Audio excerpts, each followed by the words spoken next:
The alarm clock read 5:43 a.m. when James Sullivan opened his eyes in the darkness, 17 minutes before the buzzer would shatter what passed for sleep these days. He'd learned months ago that waking before the alarm gave him those stolen moments to prepare for consciousness, to remember where he was and why the bed felt too empty, to construct the psychological armor that would carry him through another day of pretending everything was manageable for a 7-year-old who still sometimes called out for his mother in the night.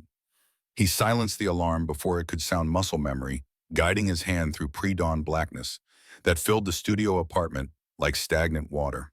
The space was small enough that James could navigate it blind 12 steps from the bed he shared with Noah to the kitchenette that occupied one corner, 8 steps to the bathroom that leaked and had mold growing in corners. The landlord refused to acknowledge 4 steps to the window that looked out on Dorchester streets, where garbage accumulated and sirens provided constant soundtrack to urban survival. Noah slept beside him in the double bed they'd pushed against the wall, small body curled under blankets that James had bought at Goodwill 3 months ago, when the temperatures dropped and the heating in their building became theoretical rather than functional. His son's blonde hair, Rachel's hair always Rachel's, never James's darker coloring, spread across the pillow face, peaceful in ways that made James's chest ache with the weight of everything Noah didn't know he was missing. James sat up carefully, movements calibrated to avoid disturbing his son, and allowed himself exactly 30 seconds of stillness before the day demanded motion. Those 30 seconds were ritual, the brief window where he didn't have to perform competence or project stability or pretend that working 3 jobs to stay barely above water was sustainable long-term strategy rather than desperate short-term survival. 30 seconds. Then reality reasserted itself with the efficiency of a closing trap. He stood and walked to the bathroom, avoiding the loose floorboard that squeaked and would wake Noah, who needed every minute of sleep before Mrs. Chen arrived at 6:15 to take him for the day. The bathroom mirror showed a man who looked older than 35, exhaustion carved into features that Rachel used to call handsome, back when James had energy to care about his appearance. Brown hair that needed cutting stubble, that would have to wait for his one day off each week to shave properly, shoulders that were broader than 3 years ago because maintenance work required lifting equipment designed to test the limits of human endurance. 3 shows.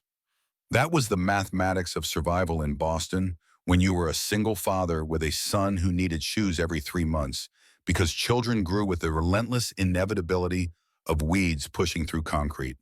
Mornings, James worked maintenance at Beacon Hill Cafe, 6 a.m. to 2 p.m., $14 an hour, to keep the infrastructure of a budget establishment functioning, while customers complained about coffee temperature and questioned whether the bathrooms met basic sanitation standards. Afternoons, he drove delivery routes for a logistics company that paid $13.50 per hour plus tips that materialized with the frequency of solar eclipses navigating Boston traffic that made every route feel like combat operation conducted in a vehicle that was one mechanical failure away from catastrophic breakdown. Evenings when he could secure the shifts, he picked up catering work or odd jobs, cash payments that didn't appear on tax forms and which James justified by telling himself that survival required moral flexibility about reporting requirements. $42,000 a year, gross income before taxes and Social Security, and all the other mechanisms through which the government extracted its percentage from people who could least afford the extraction. $180,000 in debt from Rachel's medical bills and the funeral costs in the 3 months when grief had made James non-functional in ways that destroyed his previous employment and consumed their savings and left them scrambling for footing that had never quite returned. The math didn't work, had never worked.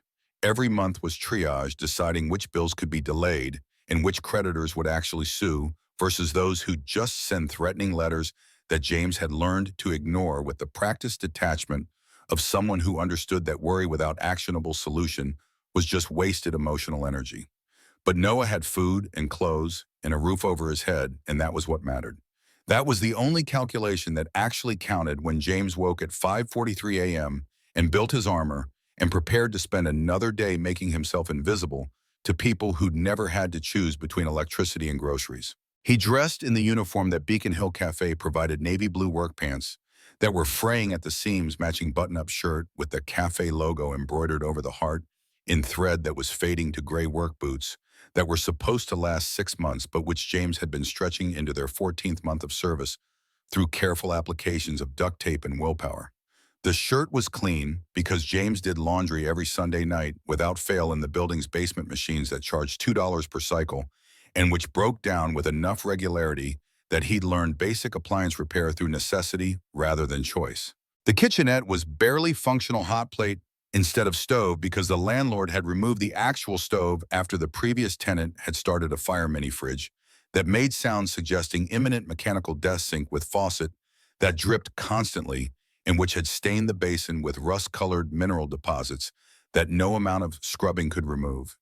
James started coffee in the machine Rachel had insisted on buying 4 years ago, when they'd still believed in futures that included luxuries like automated brewing systems, one of those single-serve pod contraptions that was environmentally irresponsible, but which James couldn't bring himself to replace because Rachel had loved her morning coffee, and sometimes keeping her ghost alive meant keeping her appliances.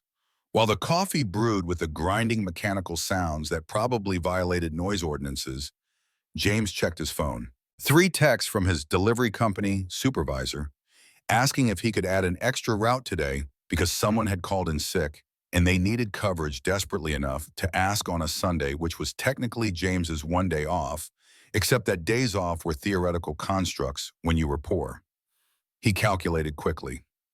Extra route meant 4 additional hours, roughly $60 after taxes, and Mrs. Chen had already confirmed she could keep Noah until 8 p.m. if absolutely necessary. $60 was groceries for a week if he shopped at Market Basket, instead of the closer but more expensive options if he stuck to generic brands and ignored Noah's requests for the cereals with cartoon characters that cost $3 more per box. He texted back confirmation that he'd take the shift, watched the supervisor's response materialize with gratitude that felt like exploitation disguised as appreciation, then pocketed the phone and drank his coffee, standing over the sink because sitting down to drink, it would make the morning feel less urgent, and urgency was the only thing keeping James moving most days.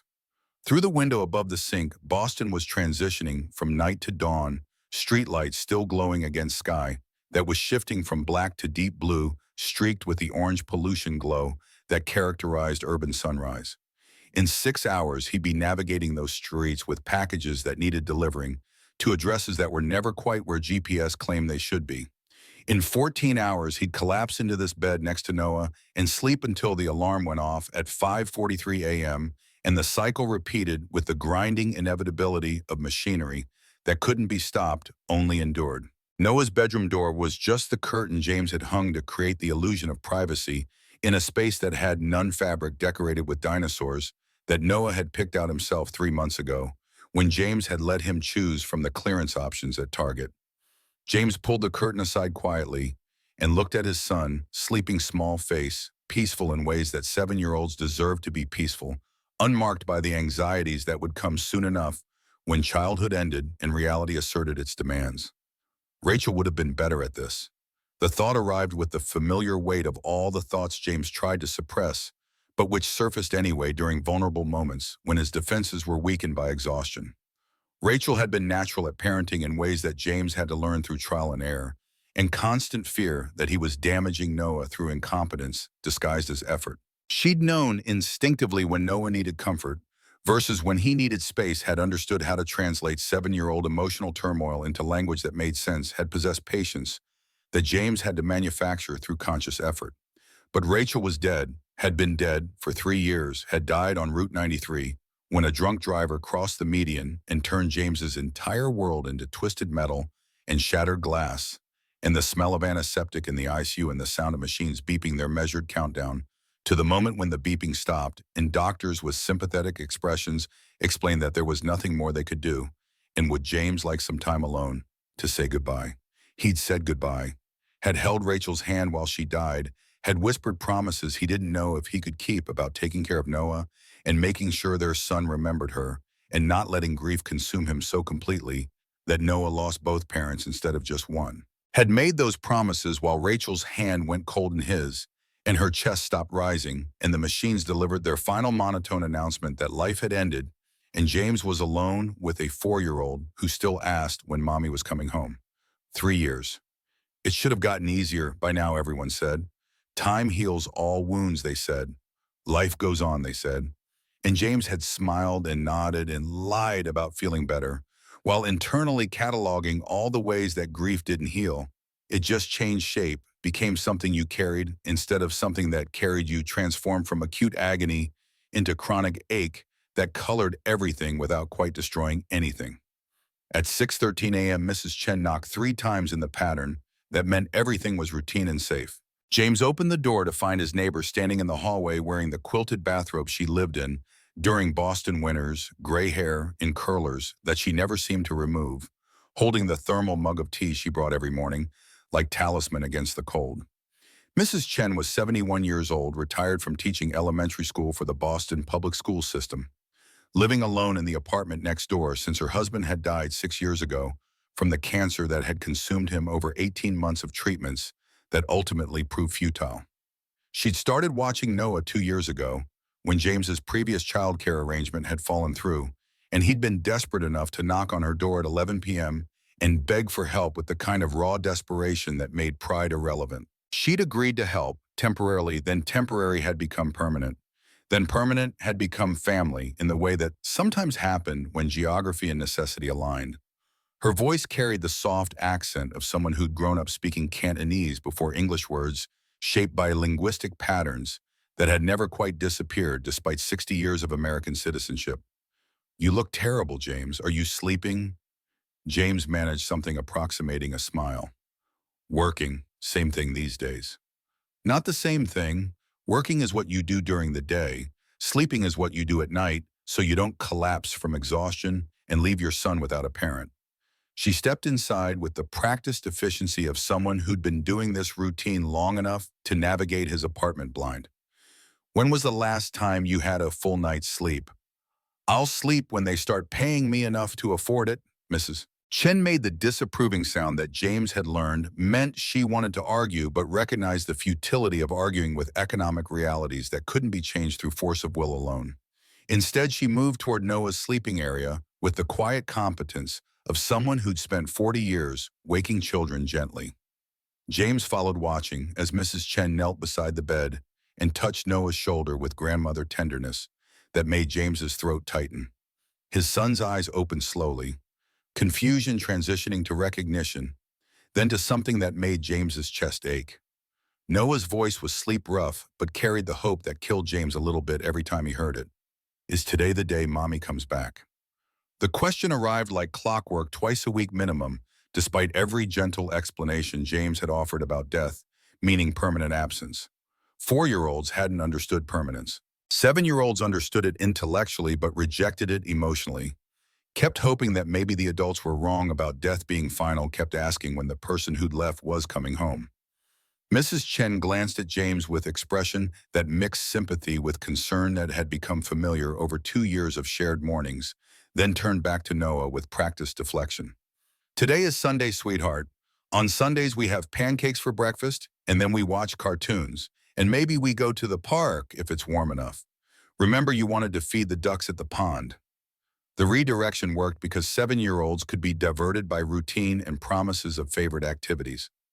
Noah climbed out of bed, stuffed elephant clutched against his chest, the elephant Rachel had bought when they'd learned she was pregnant, back when their biggest worry was choosing nursery colors and reading parenting books that made everything sound manageable. James left at 6:28 a.m. with Noah still in his pajamas and Mrs. Chen making reassuring sounds about pancakes and ducks and all the small certainties that made childhood feel stable, even when nothing underneath was actually stable at all. The commute to Beacon Hill Cafe took 43 minutes, and on the T, when trains ran on schedule, longer when they didn't, which was most mornings, because the Massachusetts Bay Transportation Authority operated with the efficiency of bureaucracy designed by people who'd never actually had to rely on public transportation for survival. James stood pressed between other early morning commuters who all shared the same exhausted expressions and the same careful avoidance of eye contact that characterized urban existence, everyone performing the delicate dance of occupying minimal space while pretending the other humans surrounding them didn't exist. The cafe occupied the ground floor of a brick building on a side street off Charles Street, the kind of establishment that survived through serving working-class breakfast to people who couldn't afford the gentrified options that had colonized Beacon Hill like invasive species.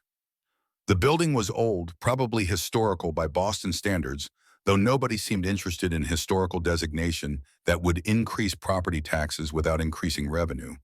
Cracked windows, exterior paint, peeling front door that stuck and required shoulder force to open fully.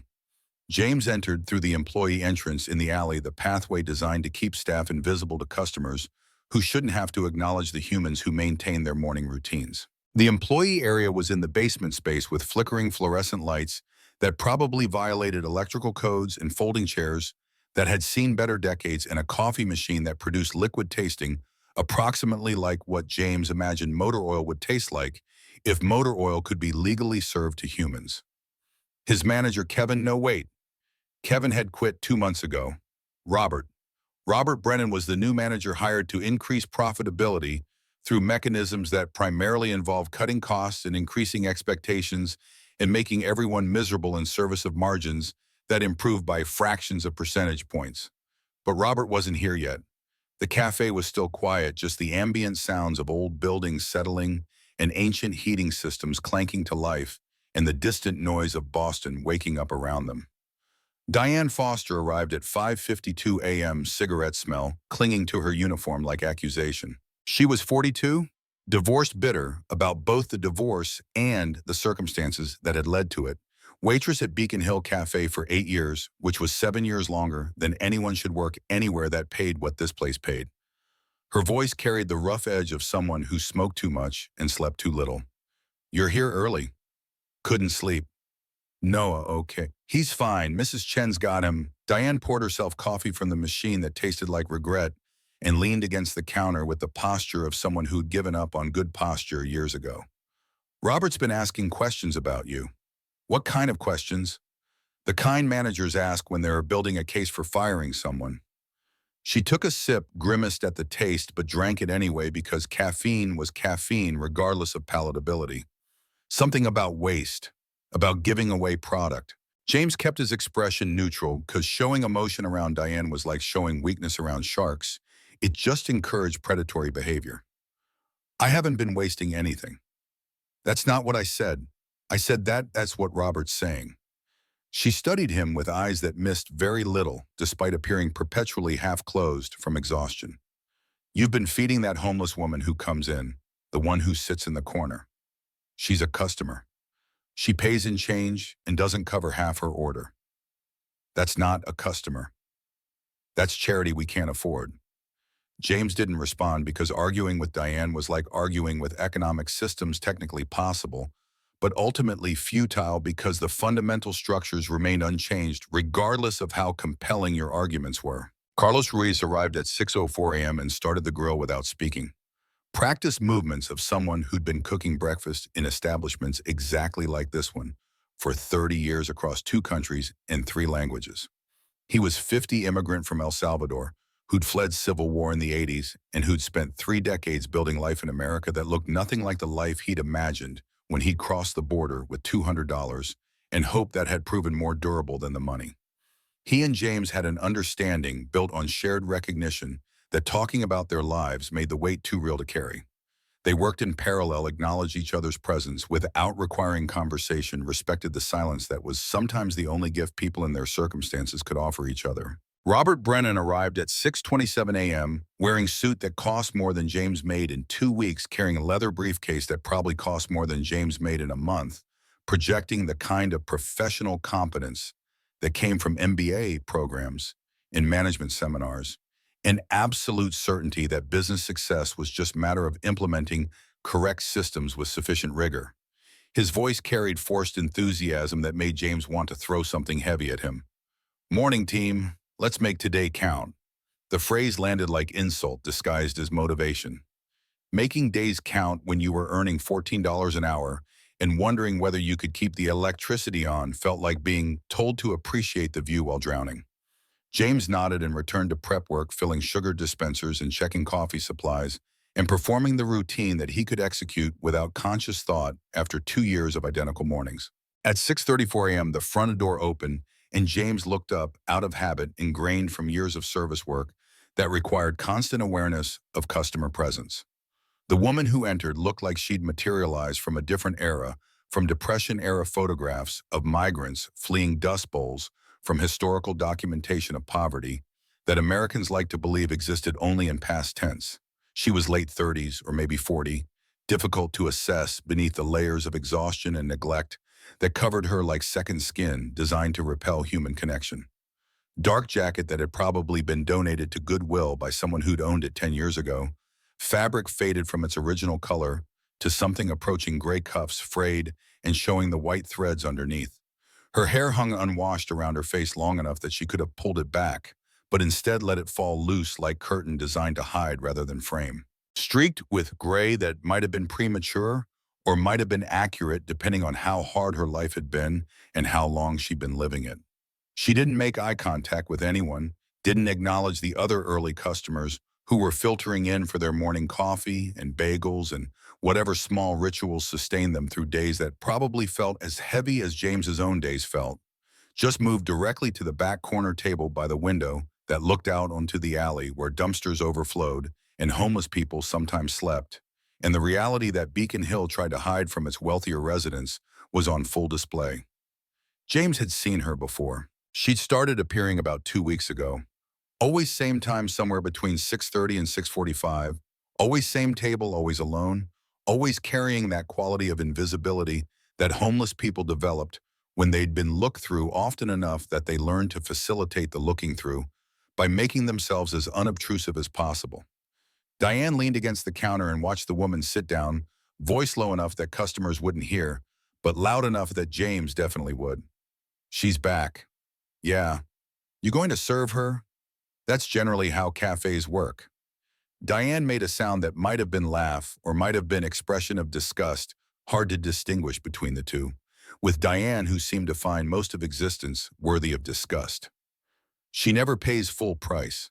Last time she gave me like $2 for a $5 order and then just sat there expecting me to accept it. Did you accept it? What was I supposed to do? Make a scene over $3, but it's stealing James. She's stealing from us. James didn't respond because engaging with Diane's sense of victimization would require energy he didn't have and would accomplish nothing except making both of them more miserable than they already were. He just grabbed a pot of coffee from the warmer and a small plate from the stack beside the prep station. He put 2 slices of bread in the toaster while the heating elements glowed red and ticked with the sound of metal expanding. When they popped up golden brown, he buttered them with practiced efficiency, born from making Noah's breakfast every morning for 7 years, then cut them into smaller pieces habit, from when Noah had been younger and needed food in manageable portions, but which James had never quite abandoned because the muscle memory was stronger than the logical need. He arranged the toast pieces on the plate, poured coffee into a ceramic mug rather than the to-go cups they usually used because something about serving homeless people in disposable containers felt like additional insult added to the injury of their circumstances, then walked toward the back corner where the woman sat staring out the window at nothing in particular. She looked up when he approached, and James felt something in his chest tighten at the expression in her eyes. Exhaustion, yes. Resignation, definitely. But something else underneath, something that looked like intelligence and awareness, in the sense that this woman was fundamentally present in ways that contradicted her appearance of having checked out from regular human existence. He set the coffee and toast down without speaking, not because he was trying to be rude, but because he genuinely didn't know what to say that wouldn't sound either condescending or intrusive. Her voice was quiet when she spoke, rough from not being used frequently, but carrying undertones that suggested education and background that didn't align with her current presentation. How much? Don't worry about it. I need to pay. She reached into her jacket pocket with movements that suggested the action required more effort than it should have required, pulled out a handful of coins and placed them on the table with care that suggested each coin represented calculation and sacrifice. Quarters and dinnies and nickels and pennies arranged in small piles like she was organizing them by denomination before counting. She counted slowly, fingers trembling slightly in ways that might have been cold, or might have been something medical, or might have been just the physical manifestation of stress that came from living without adequate nutrition or shelter or safety. When she finished counting, She pushed the coins toward James with expression that mixed hope and fear in equal measure.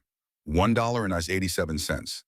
Not enough for both the coffee and the toast, not even close to enough if you calculated based on menu prices that charge $3 for coffee and $4 for 2 pieces of toast because Beacon Hill rents were expensive and operating costs were high and profit margins were thin. James looked at the coins for a moment, then at her.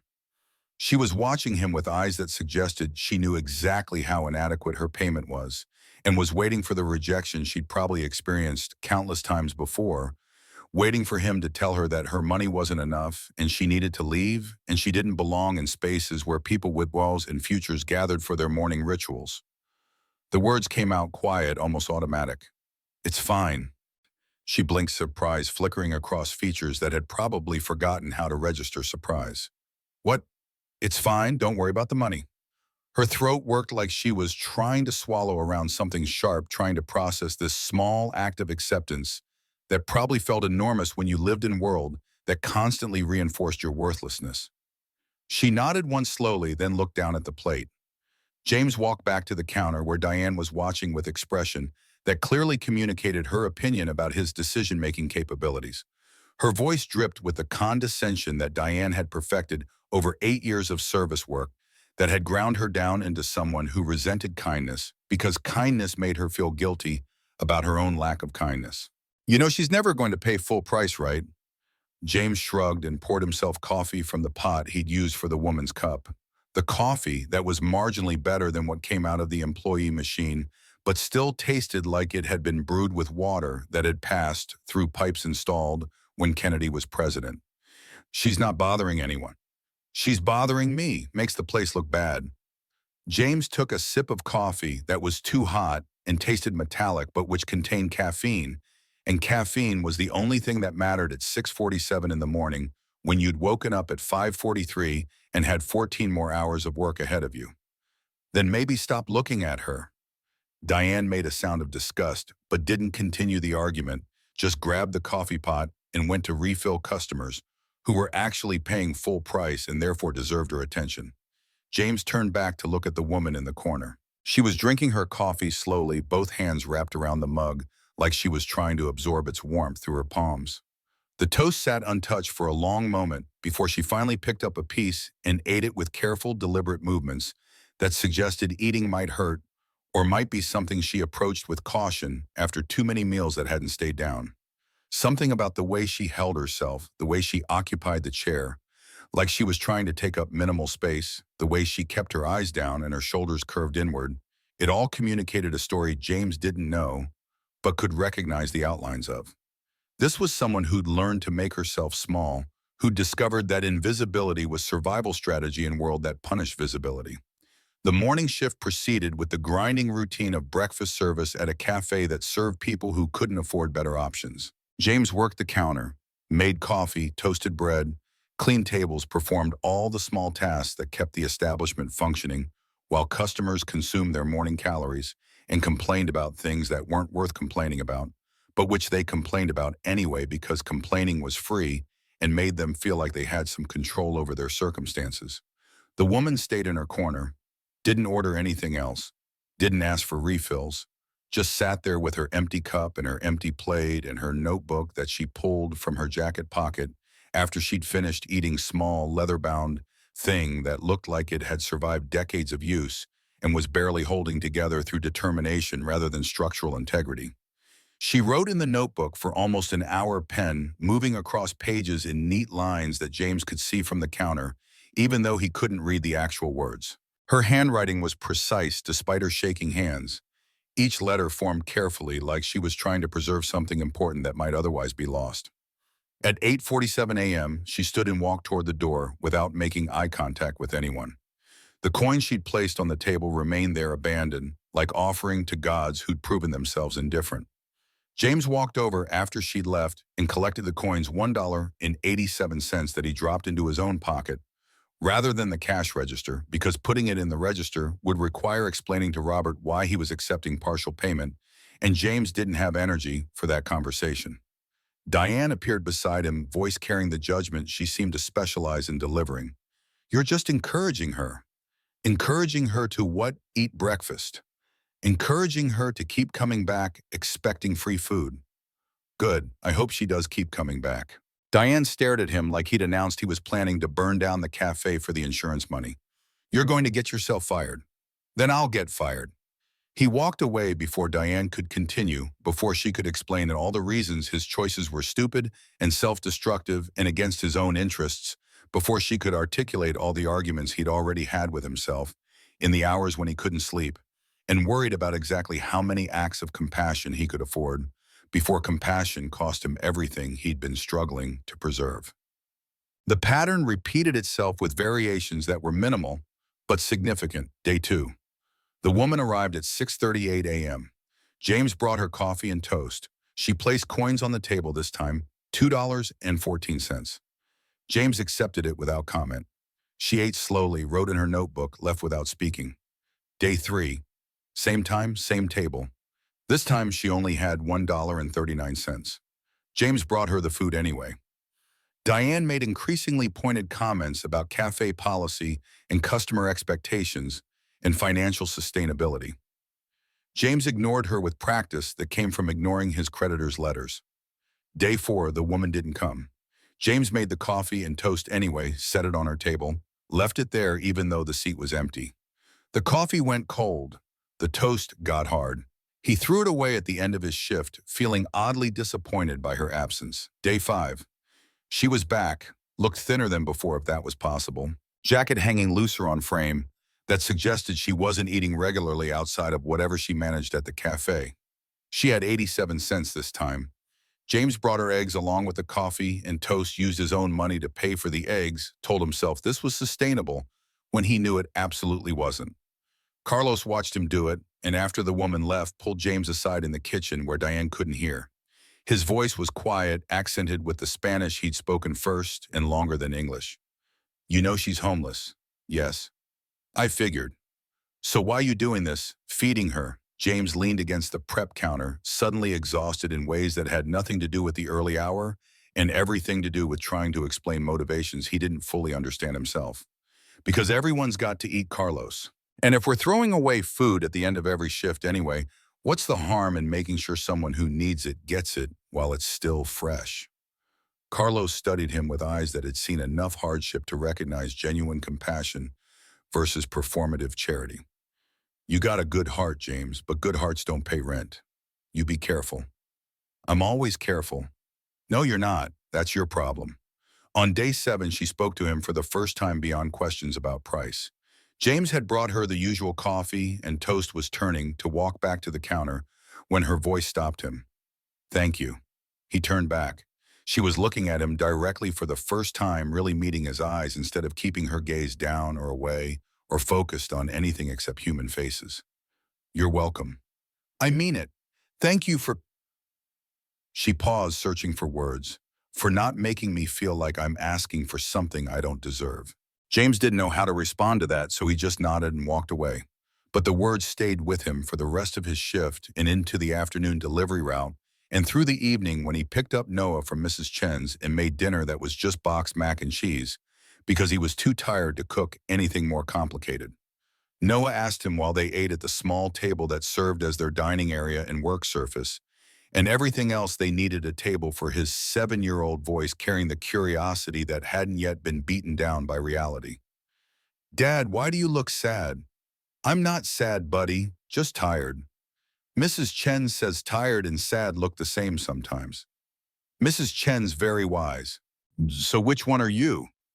James looked at his son, at the blonde hair and blue eyes that were all Rachel, at the face that would grow into features James wouldn't recognize because Noah would become teenager and then adult, and James wouldn't know how to navigate that transformation when he could barely navigate breakfast service at a cafe that paid poverty wages. Little bit of both, probably. Noah seemed to accept this. Answer went back to his mac and cheese, asked if they could go to the park this weekend. James said yes, even though he was working extra delivery shifts this weekend, but he'd figure out how to make it work because Noah needed park time and fresh air and all the things that normal childhoods contained and which James's work schedule made difficult to provide. That night, lying in bed next to Noah, who'd fallen asleep clutching his elephant, James thought about the woman in the cafe. Thought about the way she'd thanked him, the specific phrasing, for not making me feel like I'm asking for something I don't deserve, and wondered what her life had been before she'd ended up sitting in corners of cafes counting coins and hoping strangers would show mercy. Day 8 brought rain, not the gentle Boston rain that misted and made everything look atmospheric. The hard rain that soaked through jackets and made the streets smell like oil and rust and all the accumulated waste that city streets collected.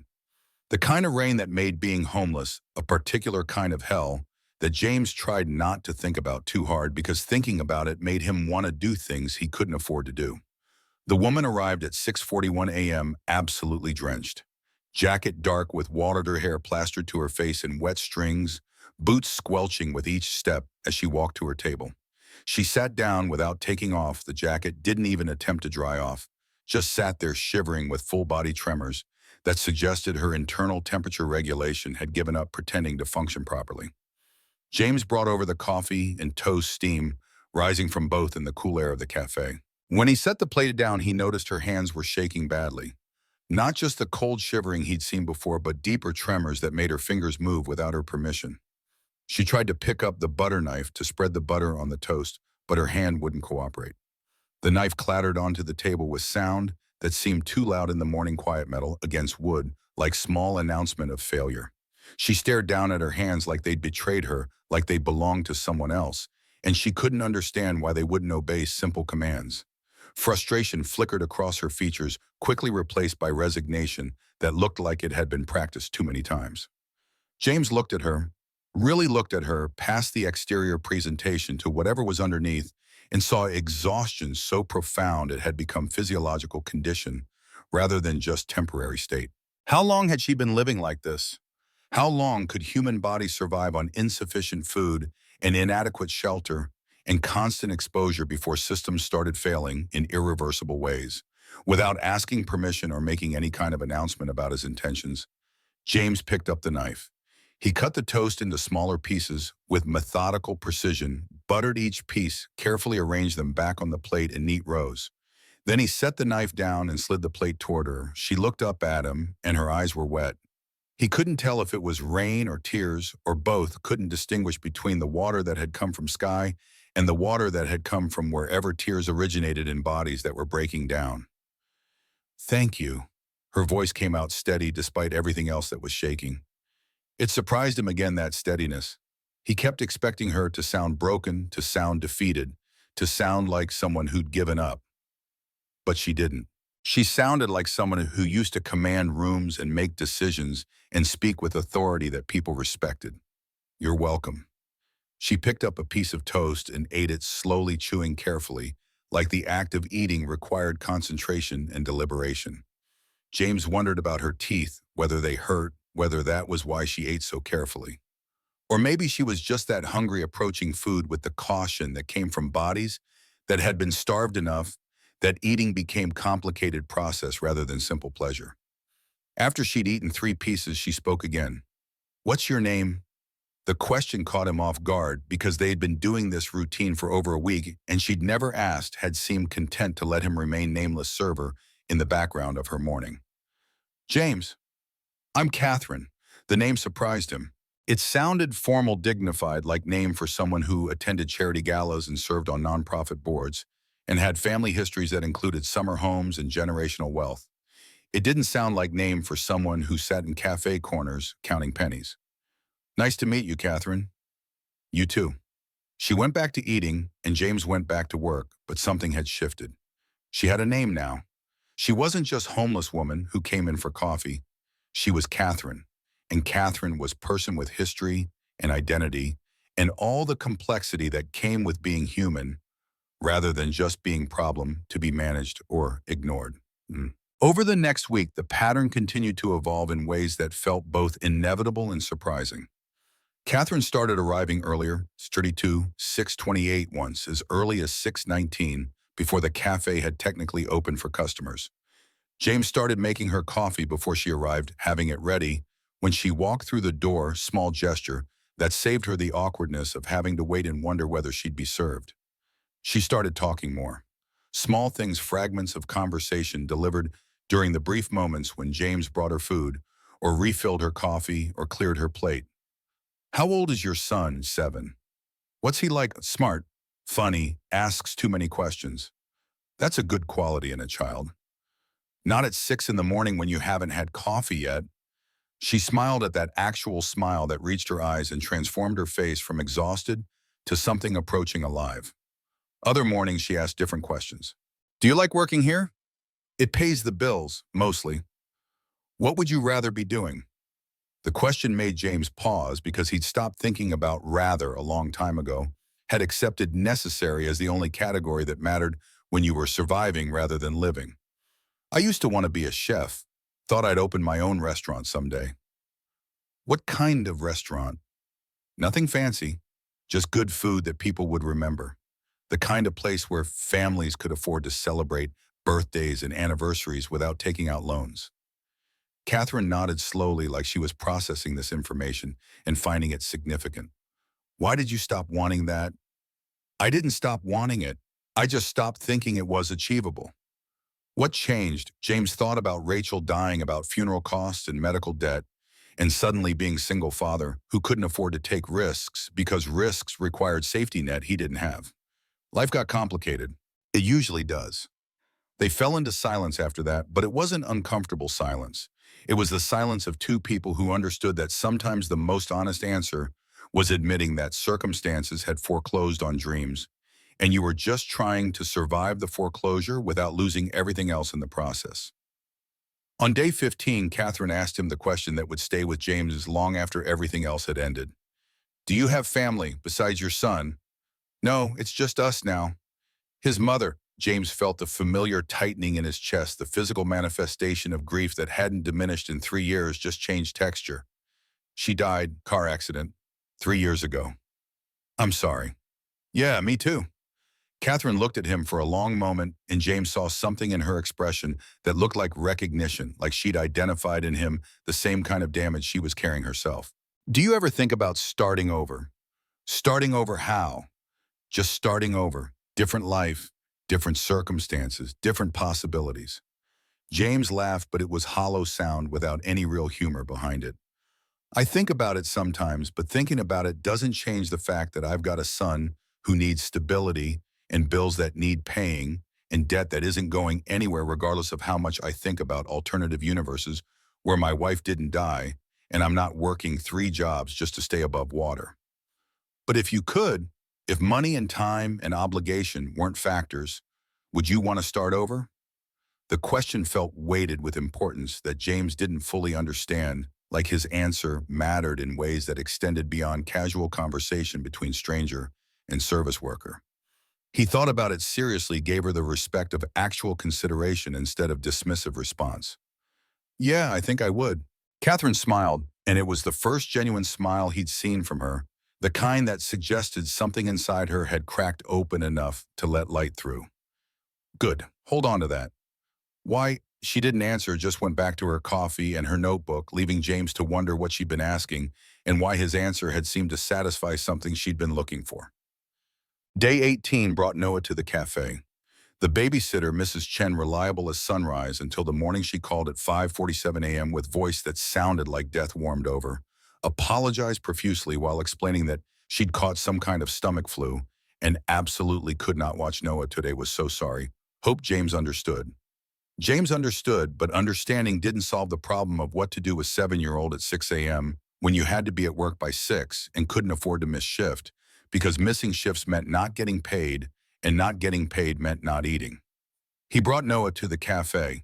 Noah sat at the counter with his coloring book and box of crayons that was missing half the colors because crayons disappeared with the same mysterious efficiency that socks disappeared in dryers. He was quiet, well-behaved, knew from previous experience that cafe during Dad's work hours wasn't playground, was place where he needed to be invisible and not cause problems. James felt guilty anyway. Felt guilty for bringing his 7-year-old to work. Felt guilty that this was the best childcare option available. Felt guilty that Noah was sitting on an uncomfortable stool coloring pictures of dinosaurs instead of being an actual age-appropriate environment with other children and activities designed for his developmental needs. Diane made pointed comments about workplace not being daycare. James ignored her because engaging would require energy he didn't have and wouldn't accomplish anything except making both of them more miserable. Catherine noticed. James saw her watching Noah from her corner table expression that mixed curiosity with something that looked almost like longing. After about 30 minutes, she stood up and walked over to the counter. James tensed instinctively because his protective instincts regarding Noah overrode everything else, including his compassion for homeless women who'd been nothing but polite during their weeks of interaction. But Catherine didn't approach Noah directly. She stopped a few feet away and smiled at him, and the smile was gentle in ways that suggested someone who knew how to interact with children without making them uncomfortable. "What are you coloring?" Noah looked up shy in the way 7-year-olds were when approached by adults they didn't know. "A dinosaur." "Can I see?" Noah showed her the page. It was a T-Rex rendered in the confident but anatomically impossible style of elementary school children everywhere. Green body with purple spots and red eyes that suggested either creative license or fundamental misunderstanding of dinosaur physiology. "That's very good. You have excellent color choices." Noah beamed at the compliment in the way children beamed when adults took their work seriously. "Thank you. Do you know how to fold paper into shapes?" Noah shook his head. Catherine picked up a napkin from the dispenser and held it carefully, looking at James like she was asking permission. James nodded, curious to see where this was going. Her hands moved with deliberate precision, creating creases in the white paper with movements that suggested muscle memory rather than conscious thought. Each fold was exact, methodical building toward shape that wasn't yet apparent, but which was clearly emerging according to some internal blueprint she was following. Noah watched with fascination that made him forget to be shy, leaning forward to see better, eyes wide, with the wonder that children brought to magic tricks and unexpected kindnesses from strangers. When Catherine finished, she handed Noah a small paper crane. He stared at it like she'd just created actual magic instead of just folding paper according to ancient Japanese tradition. "Wow, how did you do that?" "It's called origami. Would you like me to teach you?" "No." Noah looked at James for permission. James nodded again, touched by the fact that his son still checked with him before accepting gifts from people he didn't know. "Yes, please." Catherine sat down next to Noah at the counter. James watched from his position at the coffee machine, ostensibly working, but really just observing this unexpected interaction between his son and the woman whose life he knew nothing about, beyond the fact that she was homeless and polite and carried sadness that seemed foundational rather than circumstantial. She was patient with Noah in ways that reminded James painfully of Rachel. Showed him each fold slowly, didn't get frustrated when he couldn't replicate it correctly, praised his efforts even when the results looked nothing like cranes and more like abstract representations of geometric chaos. Noah struggled with the folds, his 7-year-old fingers not quite capable of the precision that origami required, but Catherine guided his hands without taking over. Let him maintain ownership of the process while providing just enough support that he didn't get discouraged. After 15 minutes of concentrated effort, Noah produced something that might generously be called crane adjacent, and he held it up with pride that made James's chest ache. "I did it." "You did. You're a very good student." Noah beamed at her, then his face shifted into the expression that James had learned to recognize as precursor to uncomfortable observation delivered with childhood directness that didn't understand social filters. "Why do you look so sad?" Catherine stopped moving. The question had landed like stone in still water ripples, spreading outward in ways that made the air feel suddenly heavy. She looked at Noah for a long time, and James could see emotions working through her face. Surprised that child had noticed what adults pretended not to see, pain at being observed so accurately. Something that might have been gratitude for being seen as human rather than just as problem. "I'm not sad right now." But tears were running down her face even as she said it, contradicting her words with the evidence of her body's honest response.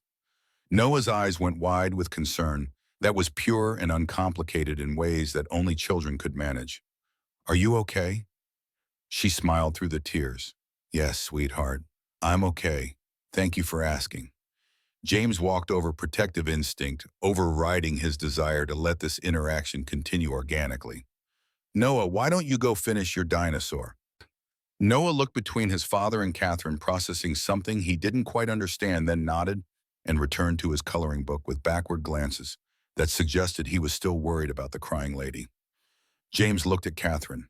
You all right? She wiped her eyes quickly with movements that suggested she was embarrassed by the tears but couldn't quite stop them. I'm fine. Your son is very kind. He learned it from his mother.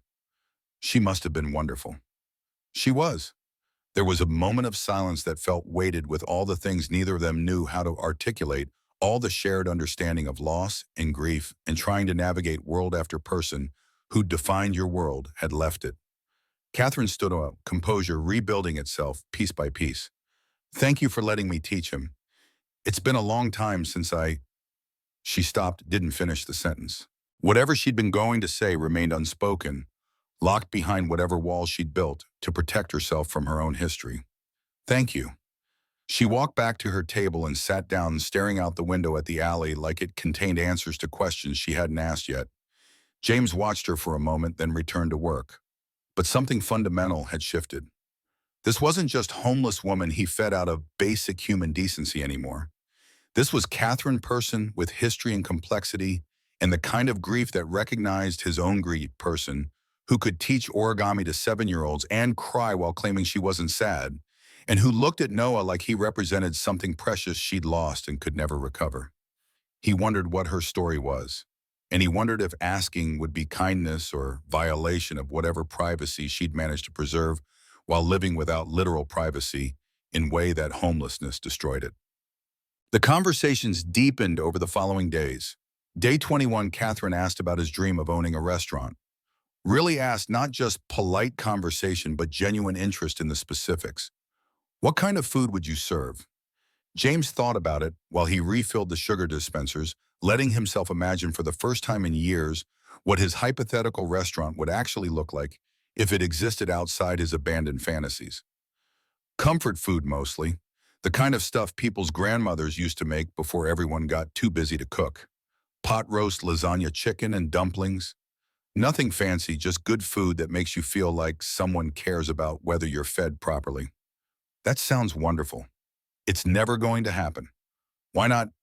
Because opening a restaurant requires capital I don't have and can never have. Probably $200,000 to do it right. Get proper equipment, lease a space in neighborhood where people could actually afford to eat there, hire staff. I'm $180,000 in debt from medical bills. I work 3 jobs and still can't save anything. Math doesn't work. Catherine looked at him with those intelligent eyes that always seemed to be calculating something he couldn't quite identify. But if money wasn't a factor, if you had the capital, would you do it? I just told you it's impossible. I didn't ask if it was possible. I asked if you would do it if it became possible. James stopped refilling the sugar dispenser and gave her his full attention because she was pushing at something that felt important even though he didn't understand why. If I had the money and the time and no one depending on me, yeah, I'd do it. I'd open that restaurant and I'd make the kind of food that makes people feel cared for instead of just fed. What if you had someone depending on you? What if you had Noah and the money and the time? Then I'd probably still do it. Because I want him to see that you can build something meaningful instead of just surviving paycheck to paycheck. I want him to know that work can be about creation instead of just grinding through days until you die. Catherine smiled, and it was a satisfied smile like he'd passed test he hadn't known he was taking. Good, hold on to that. Don't let the impossibility of it right now make you forget what you'd do if it became possible. Day 25 brought the incident that made James realize Catherine's homelessness wasn't just economic circumstance, but something deeper and more complicated. A man in expensive suits sat down at the table next to hers. He was a professional-looking businessman, probably in his 40s, wearing clothes that suggested success, and carrying a briefcase that probably contained important documents related to important meetings. He wasn't threatening, didn't acknowledge Catherine's existence, just sat down and pulled out his phone and started scrolling while waiting for his order. Catherine stood up so fast that her chair scraped backward with sound like scream. Her hands shot out and knocked over her coffee cup. The ceramic hit the floor and shattered coffee spreading across the tile in dark puddle that looked almost black against the yellowed linoleum. She was breathing fast, eyes wide, looking at the man in the suit like he represented imminent danger, even though he was just a random businessman who didn't care that she existed. James rushed over with rag to clean up the mess, concerned about the broken ceramic and the coffee, but more concerned about Catherine, who looked like she was having some kind of panic response to a situation that didn't warrant panic. Her voice came out shaking words tumbling over each other. I'm sorry, I'm so sorry. I didn't mean to. It was an accident. I'm sorry. Hey, it's okay. The accidents happen. James kept his voice calm, the tone he used with Noah when his son was upset about something. Just sit back down. I'll clean this up. She sat but wouldn't make eye contact with him, just stared at the table while her hands trembled and her breathing remained too fast. The man in the suit glanced over briefly, saw what was happening, and returned to his phone without expressing any interest or concern or even basic acknowledgement that another human was experiencing crisis 3 feet away from him. James cleaned up the broken ceramic and spilled coffee, aware that other customers were watching. Now that scene had been created, and Catherine was the center of it, and she looked like she wanted to disappear entirely. When he brought her new cup of coffee, she was crying silently. Tears running down her face, but no sound, no dramatic sobbing, just quiet evidence of internal collapse that she was trying to contain within acceptable parameters of public behavior. You okay? She shook her head but said, I'm fine. The contradiction between gesture and words was so stark, it would have been funny if it hadn't been so clearly evidence of trauma that James didn't understand. What happened? Nothing. He reminded me of someone. Someone bad? She didn't answer, just picked up her new coffee cup and held it with both hands like she needed something solid to anchor herself to physical reality. James wanted to ask more questions, but recognized that pushing would be violation of whatever trust they had been building. So he just nodded and walked away, giving her space to put herself back together in whatever way she knew how. Later that shift, after Catherine had left and James was cleaning her table, he found page from her notebook.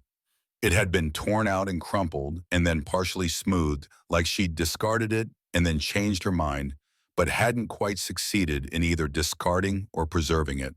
The handwriting was hers, neat, cramped, filling every available space with words that looked like they'd been written under pressure. Day 247, the experiment continues, still invisible to almost everyone.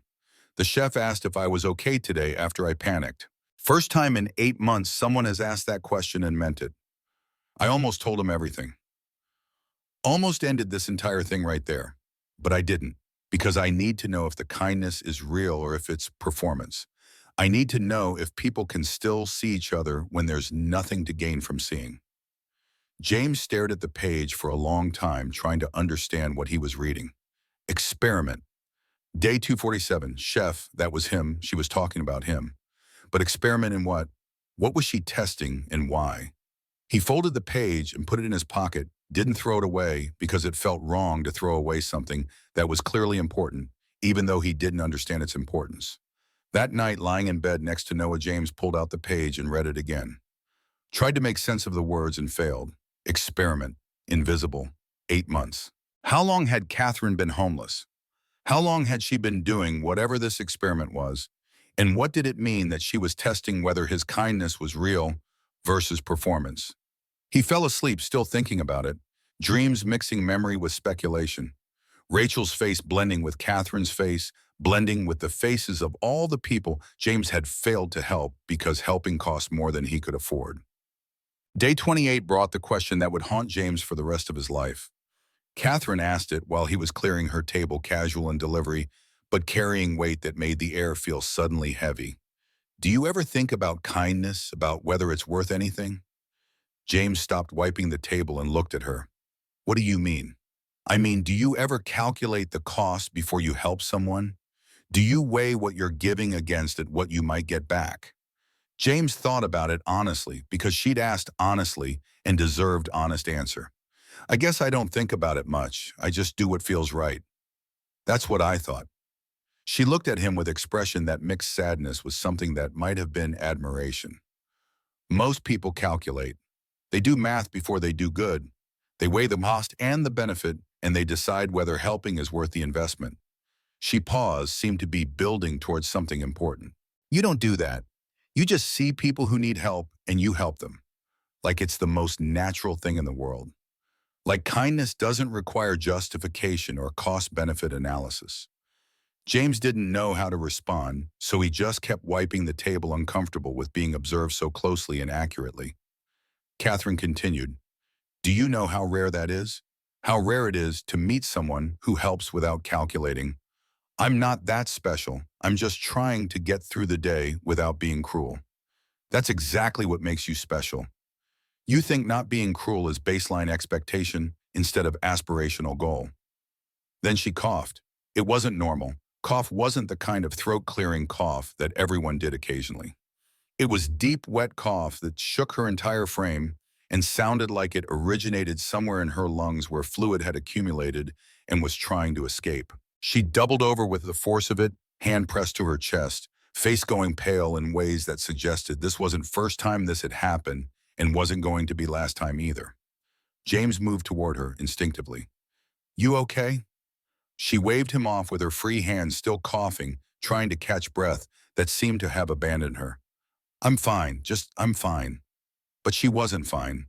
James could see it in the way her hand stayed pressed to her chest, like she was trying to hold something inside that wanted to escape, in the way her breathing remained shallow and labored, even after the coughing subsided, in the way her lips had gone slightly blue around the edges. "Have you seen a doctor?" She laughed, but it sounded like breaking glass, sharp and dangerous.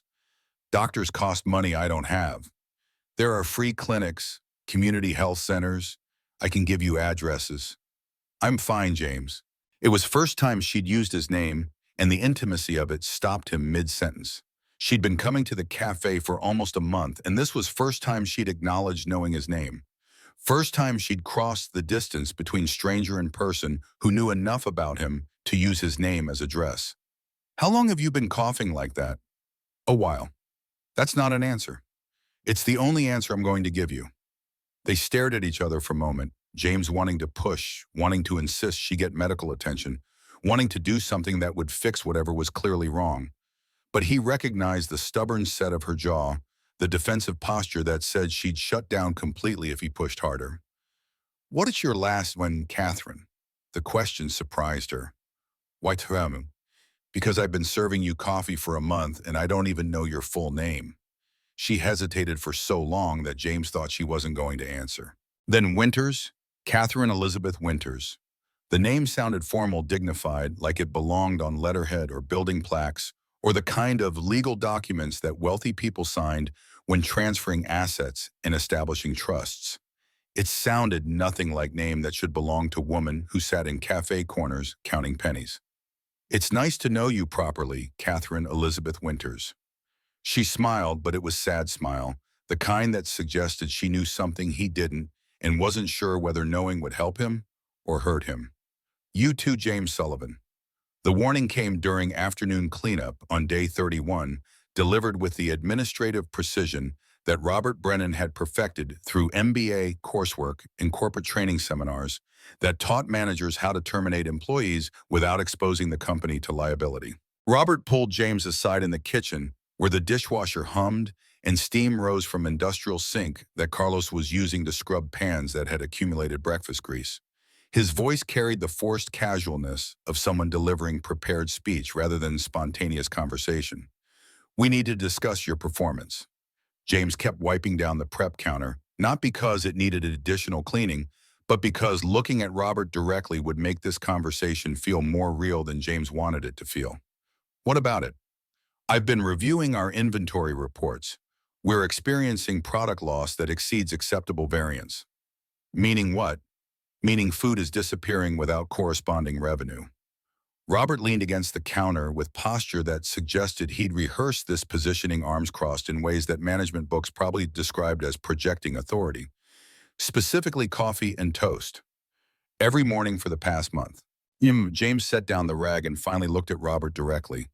"You're talking about Catherine." "I'm talking about unauthorized distribution of cafe property to non-paying customers."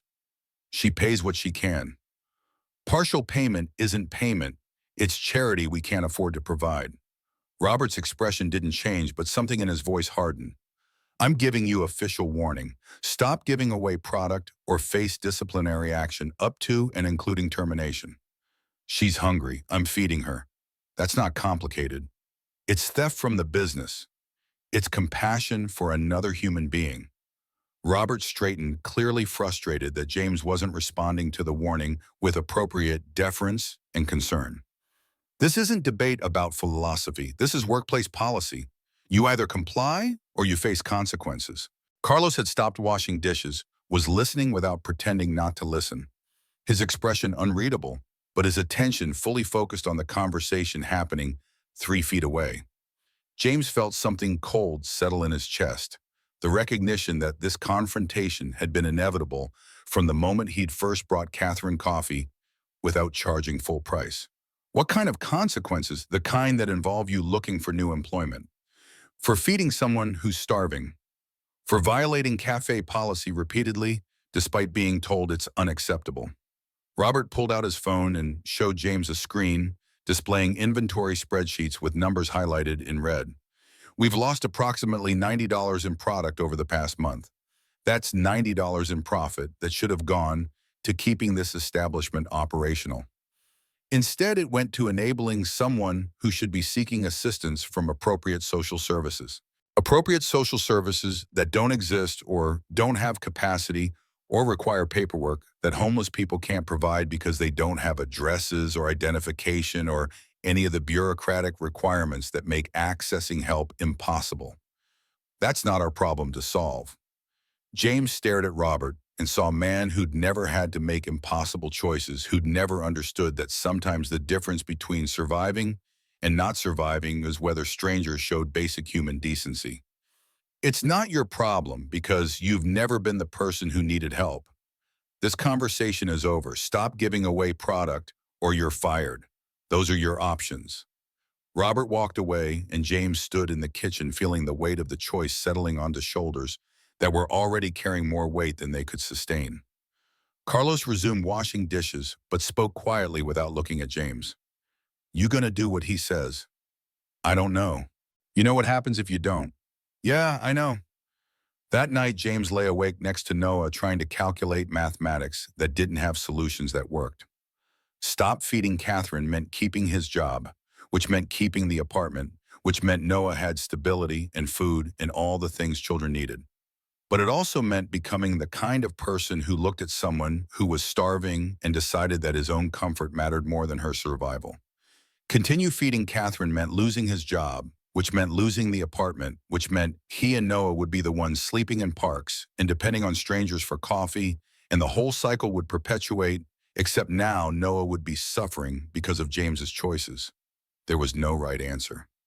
There was only choosing which kind of wrong he could live with. The health inspector arrived on day 34 at 10:47 a.m. Middle-aged woman with clipboard and expression, suggesting she'd seen every health code violation imaginable and expected to see them again today. She walked through the cafe making notes, checking temperatures of food in warming units, examining surfaces for cleanliness, reviewing storage procedures, with the kind of methodical attention that suggested she took her job seriously in ways that would have been admirable if it wasn't currently threatening James's livelihood. When she reached Catherine's table, where Catherine sat with her usual coffee and toast, the inspector stopped, stood there for 30 seconds just observing, then made note on her clipboard with deliberate strokes that looked damning even from across the room. After the inspection concluded, she pulled Robert aside near the register. James couldn't hear the conversation, but he could see Robert's face going red, could see him gesturing toward Catherine with movements that suggested he was defending the cafe's practices while simultaneously blaming Catherine's presence for whatever citation they were receiving. The inspector left and Robert stormed into the back room. James followed because avoiding this confrontation would only delay it rather than preventing it. Robert spun around when James entered, face still flushed with anger that was looking for target. We just got cited for health code violations. $5,000 fine unless we remedy the situation within 2 weeks. What violation? Having homeless person essentially living in the establishment, creating unsanitary conditions, loitering beyond reasonable customer duration. Robert's voice was rising with each phrase. The inspector said we're running charity operation instead of business, and it's affecting our health rating. That's bullshit. Catherine's cleaner than half our paying customers. I don't care if she bathes in antibacterial soap. She's homeless. And someone complained, and now we're facing fines we can't afford. Robert moved closer, invading James's space in ways that were clearly meant to be intimidating. I know you didn't make that complaint, but I also know you're the reason she keeps coming back. You're encouraging her by giving her free food. I'm feeding her because she's hungry. You're creating liability for this business, and I'm done tolerating it. Robert's voice dropped to something quieter, but more dangerous. You have choice. Ban her from the cafe or I fire you today, right now. No 2 weeks notice, no severance, just immediate termination. James felt his hands clench into fists, fought the urge to do something that would feel satisfying for approximately 5 seconds before resulting in criminal charges and definitely losing his job. You're asking me to tell starving woman she can't eat. I'm asking you to prioritize your employment over stranger who isn't your responsibility. Everyone's my responsibility. That's what being human means. Then I guess you're fired. Robert pulled off James's name tag with movement that was probably meant to be symbolic but just came across as petty. Clean out your locker. I want you gone within 15 minutes.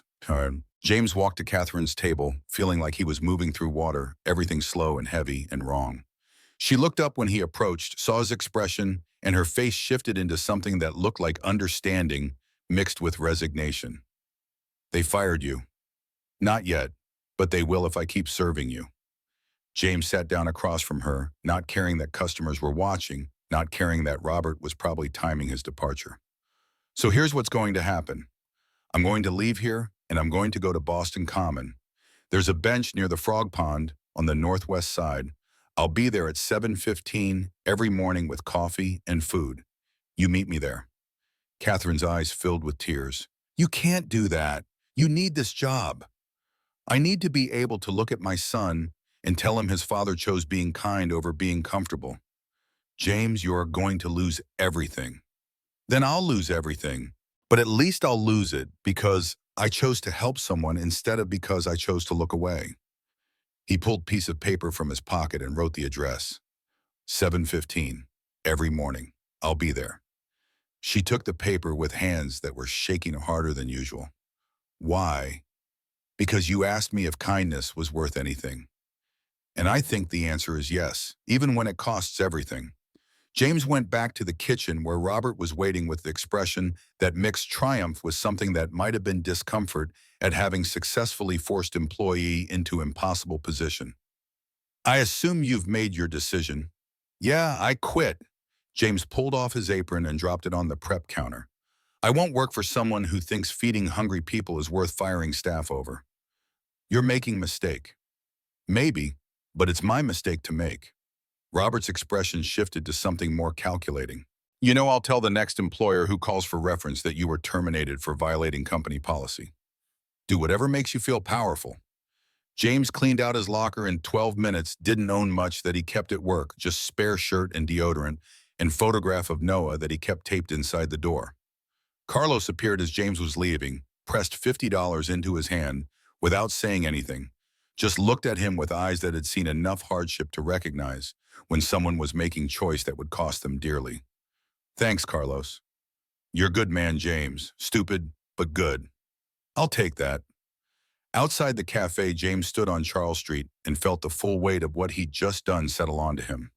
No job meant no income from morning shift, which was his primary income source. Delivery job alone wouldn't cover rent. Catering work was too inconsistent. He just destroyed his own financial stability because he couldn't watch someone starve. His phone buzzed. Text from Mrs. Chen. Everything okay? Noah asking when you're coming home. James typed back. Had to quit my job. Long story. Coming to get Noah now. Her response came immediately. We need to talk when you get here. The conversation with Mrs. Chen happened in her apartment while Noah watched cartoons in her living room, oblivious to the fact that his father had just made a decision that would fundamentally alter their circumstances. Mrs. Chen poured tea that James didn't drink and sat across from him with expression that mixed concern with the kind of practical assessment that came from surviving 71 years without illusions about how the world worked. Tell me what happened. James explained the whole situation, Catherine the coffee and toast, Robert's ultimatum, the health inspector, the choice between employment and compassion. Mrs. Chen listened without interrupting, just nodded occasionally while her tea cooled in the cup. She wasn't drinking either. When he finished, she was quiet for a long moment before speaking. You did right thing, but right thing is going to hurt. I know. You have money saved. Not enough, maybe 2 months' rent if I'm careful. Well, and then what? James didn't have answer because he didn't know what came after 2 months. Eviction, probably. Living out of his truck with Noah until someone called Child Protective Services and took his son away because he couldn't provide stable housing. Mrs. Chen reached across the table and took his hand with gentleness that made James's throat tighten. You stay here until you figure this out. You and Noah, I have spare room. It's not much, but it's better than nothing. I can't ask you to do that. You didn't ask, I'm offering. Her grip on his hand tightened. You helped that woman because she needed help. Now I help you because you need help. That's how this works when people still know how to be human to each other. James felt tears burning behind his eyes, fought them back because crying in Mrs. Chen's kitchen while Noah watched TV in the next room felt like losing control he couldn't afford to lose. Thank you. Don't thank me. Just find new job fast so I don't have to live with 7-year-old energy all day every day. The next morning, James went to Boston Common at 7:15 a.m. with thermos of coffee and bag containing eggs and toast and fruit he'd bought with some of Carlos's $50. The bench near the frog pond was empty. He sat down and waited. Catherine arrived at 7:23, walking across the grass with the careful steps of someone who was conserving energy for longer journey ahead. She sat down next to him without speaking, and James poured her coffee into the thermos cap that doubled his cup. You really quit your job. I really did. That was stupid. Probably, but I meant what I said. About choosing kindness over comfort. They sat in silence while Catherine drank her coffee and ate the breakfast James had brought both of them, watching early morning joggers and dog walkers and all the people whose lives continued with the oblivious momentum of those who'd never had to question whether they'd eat today. After she finished eating, Catherine spoke quietly. Do you regret it? Ask me again in 2 months when I can't pay rent. She smiled, but it was a sad smile. I'm sorry I cost you your job. You didn't cost me anything. I made choice. Robert made choice. Those are different things. For 2 weeks, James met Catherine at the bench every morning, brought her food purchased with money he couldn't afford to spend, but spent anyway because the alternative was watching her starve. They talked more during those 2 weeks than they had during an entire month at the cafe conversations that ranged from Noah's progress in school to Rachel's death to Catherine's questions about what James would do if he ever got the chance to open his restaurant. She never talked about herself, never explained how she'd ended up homeless, or what her life had been before, or why a woman with a name like Catherine Elizabeth Winters was sitting on park benches accepting charity from unemployed cafe workers. Then on day 15, she didn't come. James waited at the bench from 7:15 until 8:30, coffee, growing cold in the thermos, food remaining untouched. She didn't show, and he felt worry beginning to coil in his chest like something alive and dangerous. Day 16, same thing. Empty bench, cold coffee, growing panic. Day 17, James started searching. Walked through Boston Common, looking for her sleeping under trees or on benches or in the sheltered areas where homeless people gathered. Didn't find her. Asked other homeless people if they'd seen woman matching her description. Got blank stares and suspicious looks and no useful information. Day 18 expanded the search. Walked through downtown Boston, checking doorways and alleys and the subway stations where people slept when the weather got too cold for outdoor sleeping. Nothing. Day 19. James went back to Beacon Hill Cafe. Robert saw him through the window and locked the door. Shook his head, mouthed something that looked like, "Get out of here." But Diane came outside during her break, cigarette in hand expression that mixed annoyance with something that might have been concern. What do you want? Catherine, the woman who used to sit in the corner. Have you seen her? Not since you left. Why? She's missing. Diane took drag on her cigarette, exhaled smoke that dissipated into cold Boston air. She was homeless, James. Homeless people don't go missing. They just move to different locations. This is different. She wouldn't just disappear without... He stopped because he didn't know what Catherine wouldn't do without. He didn't actually know her well enough to make claims about her patterns or reliability. Diane looked at him for a long moment, then sighed. Check the back booth. She left something there last week. I threw it in lost and found box. James went around to the employee entrance that he still had key for because Robert hadn't thought to demand its return. The lost and found box was in the basement cardboard container filled with forgotten umbrellas and single gloves and the detritus of transient customer presence. Catherine's notebook was at the bottom, partially crushed under someone's left-behind scarf. James pulled it out with hands that were suddenly shaking because this was Catherine's constant companion, the thing she wrote in every morning, the record of whatever experiment she was conducting. He opened it to the first page. Day 1, the experiment begins. I need to know if kindness still exists when there's nothing to gain from giving it. I need to know if anyone will see me when I'm invisible. I need to know if I was wrong about everything. James's hands were shaking harder now. He flipped through pages reading entries that chronicled Catherine's time living homeless in Boston. Day 47. Still invisible. Good. The test needs to be pure. Day 118. Someone spit at me today. Called me worthless. I didn't correct them. Day 247. The chef asked if I was okay after I panicked. First person in 8 months. He kept reading the entries, getting more specific about him. Day 298. He cut my toast into small pieces when my hands were shaking. Didn't make a show of it. Just did it like kindness was default instead of exception. Day 341. His son taught me that grief looks the same in children and adults. We're all just trying to survive what we've lost. Then he found the entry from 3 weeks ago that made his blood go cold. Day 687, Dr. Martinez confirmed what I already knew. 6 months at most. Heart failure complications from the pneumonia. I never treated malnutrition, all the accumulated damage from choosing to live like this. She asked if I wanted to stop the experiment, get treatment, maybe extend the timeline. I said no. I found what I was looking for. I found someone who sees people. That's enough. James stared at the words. 6 months, heart failure. She was dying and she'd known she was dying, and she'd chosen to keep living on the streets instead of getting treatment because her experiment was more important than her life. He flipped to the last entry dated 5 days ago. Day 7 or 12, I need to prepare. The foundation documents. The letter for James. He deserves to know why. He deserves to know that he passed every test I could design. He proved that kindness without calculation still exists. He proved I was wrong about humanity. He proved that even when the world feels darkest, there are still people who choose light. I'm ready now. Tomorrow I check into Mass General. I'll make it look right, maintain the cover until the end. But I want him to know the truth eventually. I want him to know that what he gave me was worth more than all the money I inherited.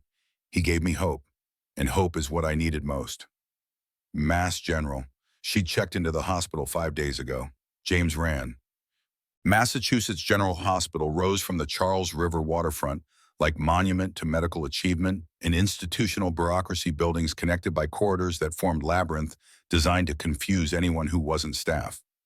James arrived at emergency department entrance at 10:47 a.m., out of breath from running half-mile from nearest T-station, and approached the registration desk with desperation that probably looked concerning to the security guard watching from corner. The woman at the desk looked up with practiced professional neutrality. "Can I help you?" "I'm looking for patient Catherine Winters. She would have checked in about 5 days ago." The woman typed on her computer, frowned. "I don't have anyone by that name in our current census." She might have used different name, or maybe she came in as Jane Doe. Homeless woman, late 30s, dark hair, probably came in with heart failure or pneumonia.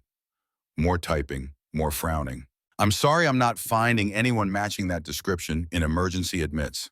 James felt panic rising in his chest. The notebook said Mass General. She'd written it specifically. "Can you check other departments? Maybe she went straight to cardiac unit." "Sir, I can't give out patient information without proper authorization. If you're not family." "I'm all she has. Please. She's dying and she's alone, and I just need to know if she's here." The woman looked at him for a long moment, making calculations about whether to bend rules for desperate man who might be legitimate concern or might be stalker. Something in his expression must have convinced her because she picked up phone and spoke quietly to someone on the other end. After 2 minutes of muted conversation, she hung up and looked at James with expression that had shifted from professional neutrality to something closer to sympathy. We have Jane Doe in cardiac ICU who matches your description. She checked herself in 5 days ago with advanced heart failure. But I need to warn you her condition is critical. Can I see her? Are you family? James didn't hesitate. I'm her husband. The lie came out smooth automatic, the kind of lie that was technically wrong, but felt morally justified when the alternative was being denied access to someone who needed him. The woman made note on a visitor pass and handed it to him. Cardiac ICU, 5th floor, West Wing, room 504. James took the elevator up, watched the floor numbers tick higher while his heart hammered against his ribs. 5th floor arrived with chime that sounded too cheerful for environment filled with people who were dying. The cardiac ICU was hushed space where machines beeped with measured rhythms and nurses moved with quiet efficiency, and everything felt suspended between life and death in ways that made James's skin crawl, with memories of the last time he'd been in hospital, watching someone he cared about die. Room 504 was at the end of the corridor door, partially open. James pushed it wider and stepped inside. Catherine lay in the hospital bed connected to machines that monitored her heart rate and oxygen levels and all the other metrics that quantified how close to death she was at any given moment. IV in her arm, delivering medications that were probably keeping her alive, but couldn't ultimately save her. Face pale against white pillow's hair spread around her head in a way that made her look younger and more vulnerable than she'd ever looked sitting in cafe corners. Her eyes were closed, but they opened when James entered, focused on him with clarity that suggested whatever was failing in her body hadn't yet touched her mind. Her voice came out hoarse, damaged by whatever was destroying her from inside. You found me. You left your notebook. I read it. James moved to the chair beside her bed, sat down heavily. You've been running an experiment, testing whether people would help you when you were homeless. Yes. For almost 2 years. Yes. Why? Catherine's eyes filled with tears that spilled down her cheeks, leaving wet tracks on skin that looked too thin. Because I needed to know if I was wrong, about everything. Wrong about what? She took shaky breath, clearly gathering strength for explanation that required more energy than she currently possessed. 2 years ago, my parents died in car accident. Drunk driver exactly like your wife. I inherited everything mansion company stocks, $900 million in assets. And my fiancé, Preston, who I'd been with for 6 years, left me 3 weeks after the funeral. James felt his chest tighten at the parallel drunk drivers destroying families. Grief that couldn't be processed before the next trauma arrived. Catherine continued, voice getting weaker with each sentence. He told me he'd love the life we had together. Not me. That I was too broken now to be the person he'd fallen in love with. That he couldn't handle being with someone who was grieving so hard she couldn't function in social situations anymore. I'm sorry. I fell into depression so deep I couldn't see anything except darkness. Tried to kill myself twice. Failed both times. Finally got therapy that helped me understand I needed radical perspective shift. Her breathing was getting more labored, words coming in shorter bursts. My therapist suggested I try experiencing the world from the bottom. See what it was like to have nothing. Test whether people were inherently good or inherently selfish. So you became homeless deliberately. I gave away everything except $900 million that I put in trust. Bought clothes from Goodwill. Stopped washing my hair. Started living on streets. She smiled, but it was bitter expression. For 8 months, hundreds of people saw me every day. None of them saw me. They looked right through me like I was furniture. Like I didn't exist as human being worth acknowledging. Until the cafe. Until you. Catherine's hand reached out weakly, and James took it, her skin cold and papery against his palm.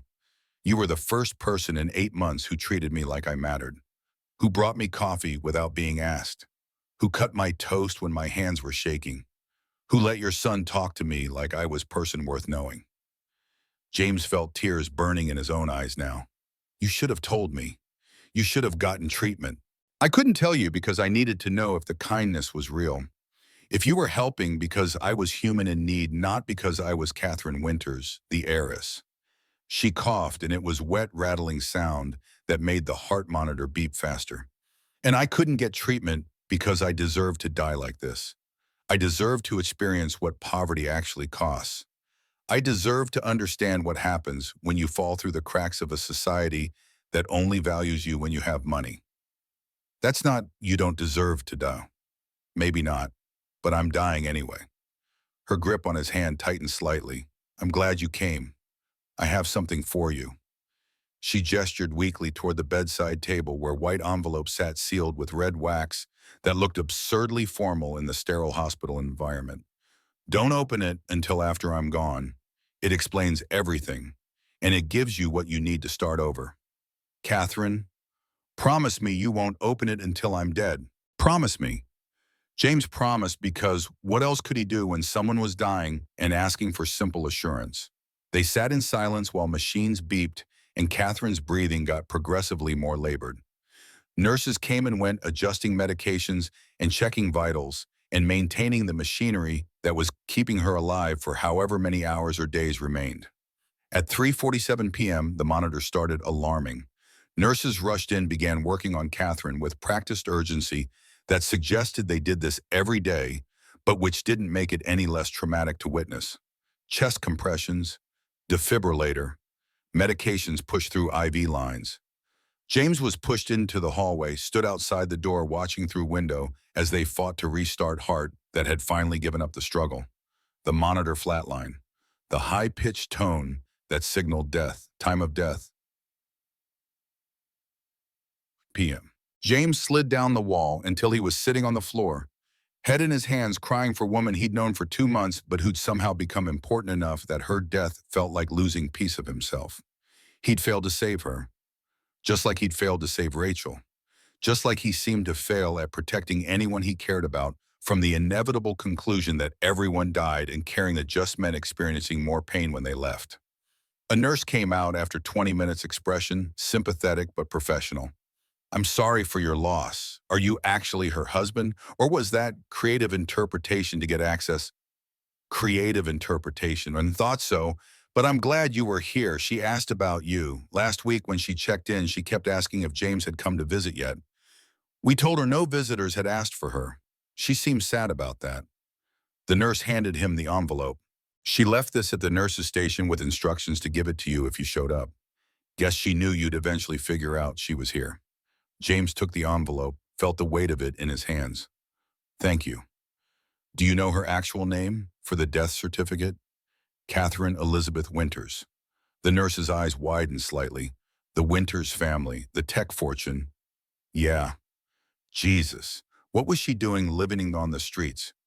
Running an experiment, testing whether people could still see each other when money wasn't involved. The nurse looked at him for a long moment. Did she find what she was looking for? I think so.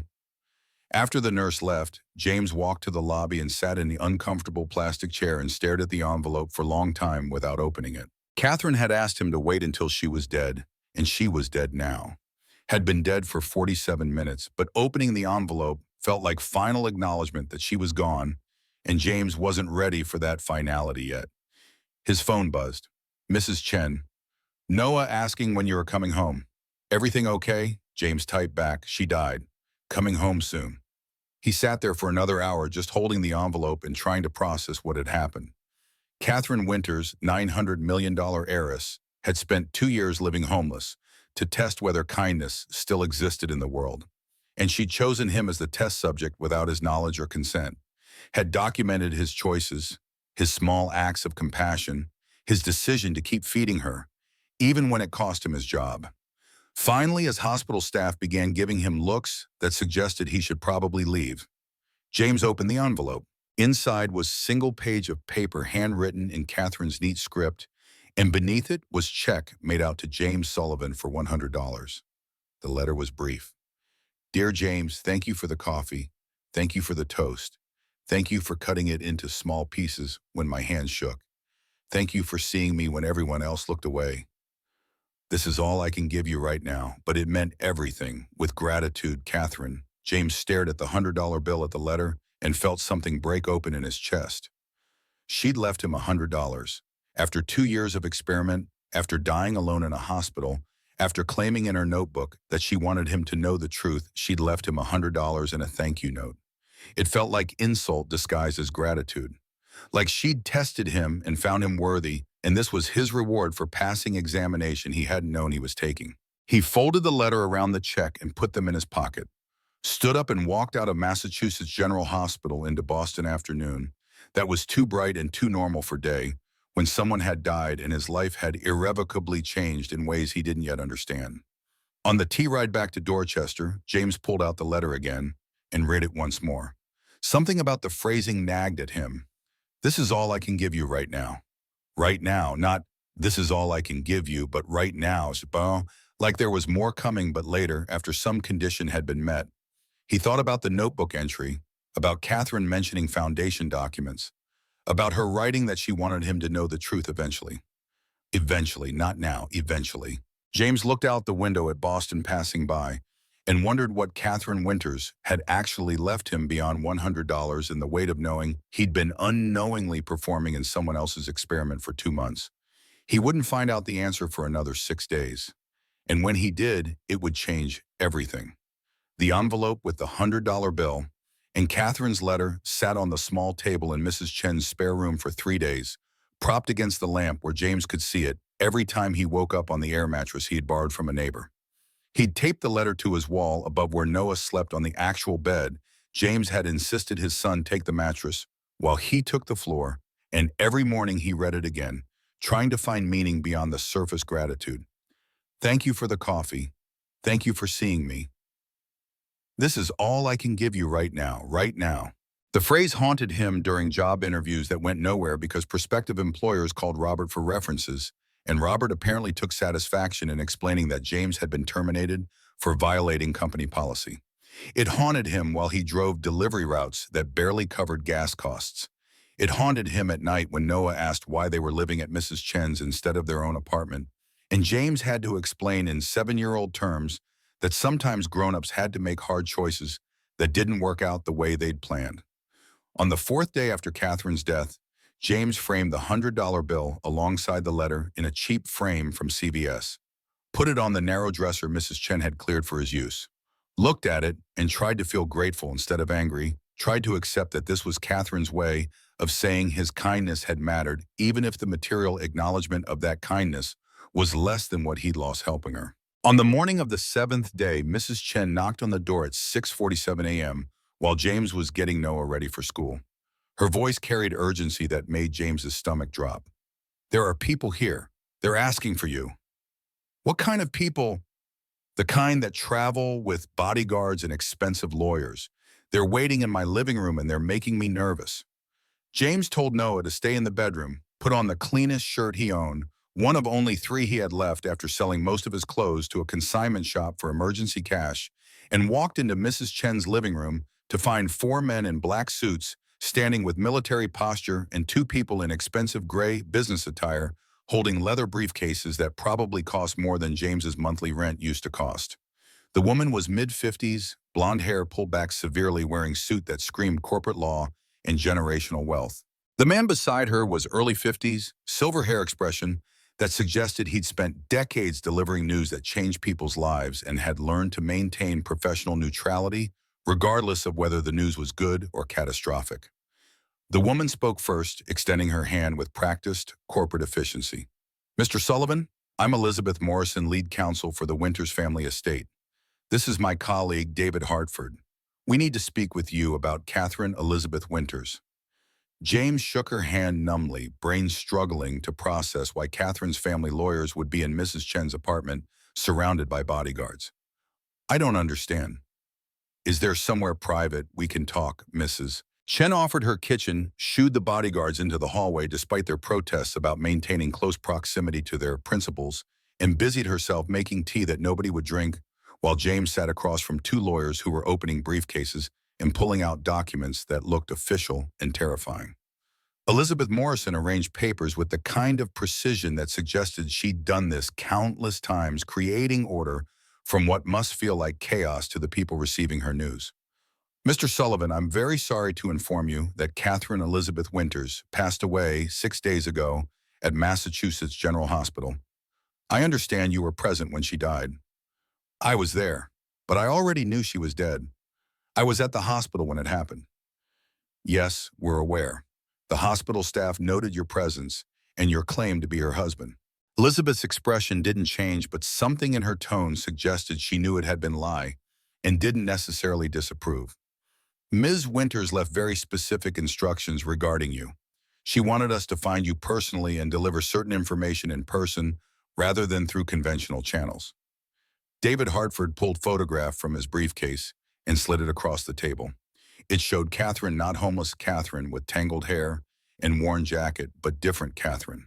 Expensive dress, professional styling, standing in what looked like corporate boardroom, with skyline visible through floor-to-ceiling windows behind her. She looked confident, powerful, like someone who made decisions that affected thousands of employees and millions of dollars. This is Catherine Winters as she appeared 2 years ago before she began her experiment in voluntary homelessness. She was CEO of Winters Technology Solutions, a company her grandfather founded in 1983, and which she inherited full controlling interest in when her parents died in an automobile accident. James stared at the photograph, trying to reconcile this woman with the person who had sat in cafe corners counting pennies. She told me her parents died. She didn't mention she was CEO of anything. Ms. Winters resigned her position 18 months ago and placed her assets in trust, retaining only enough funds to conduct what she called her social experiment. Elizabeth pulled out another document. At the time of her death, her estate was valued at approximately $900 million. The number landed like physical blow.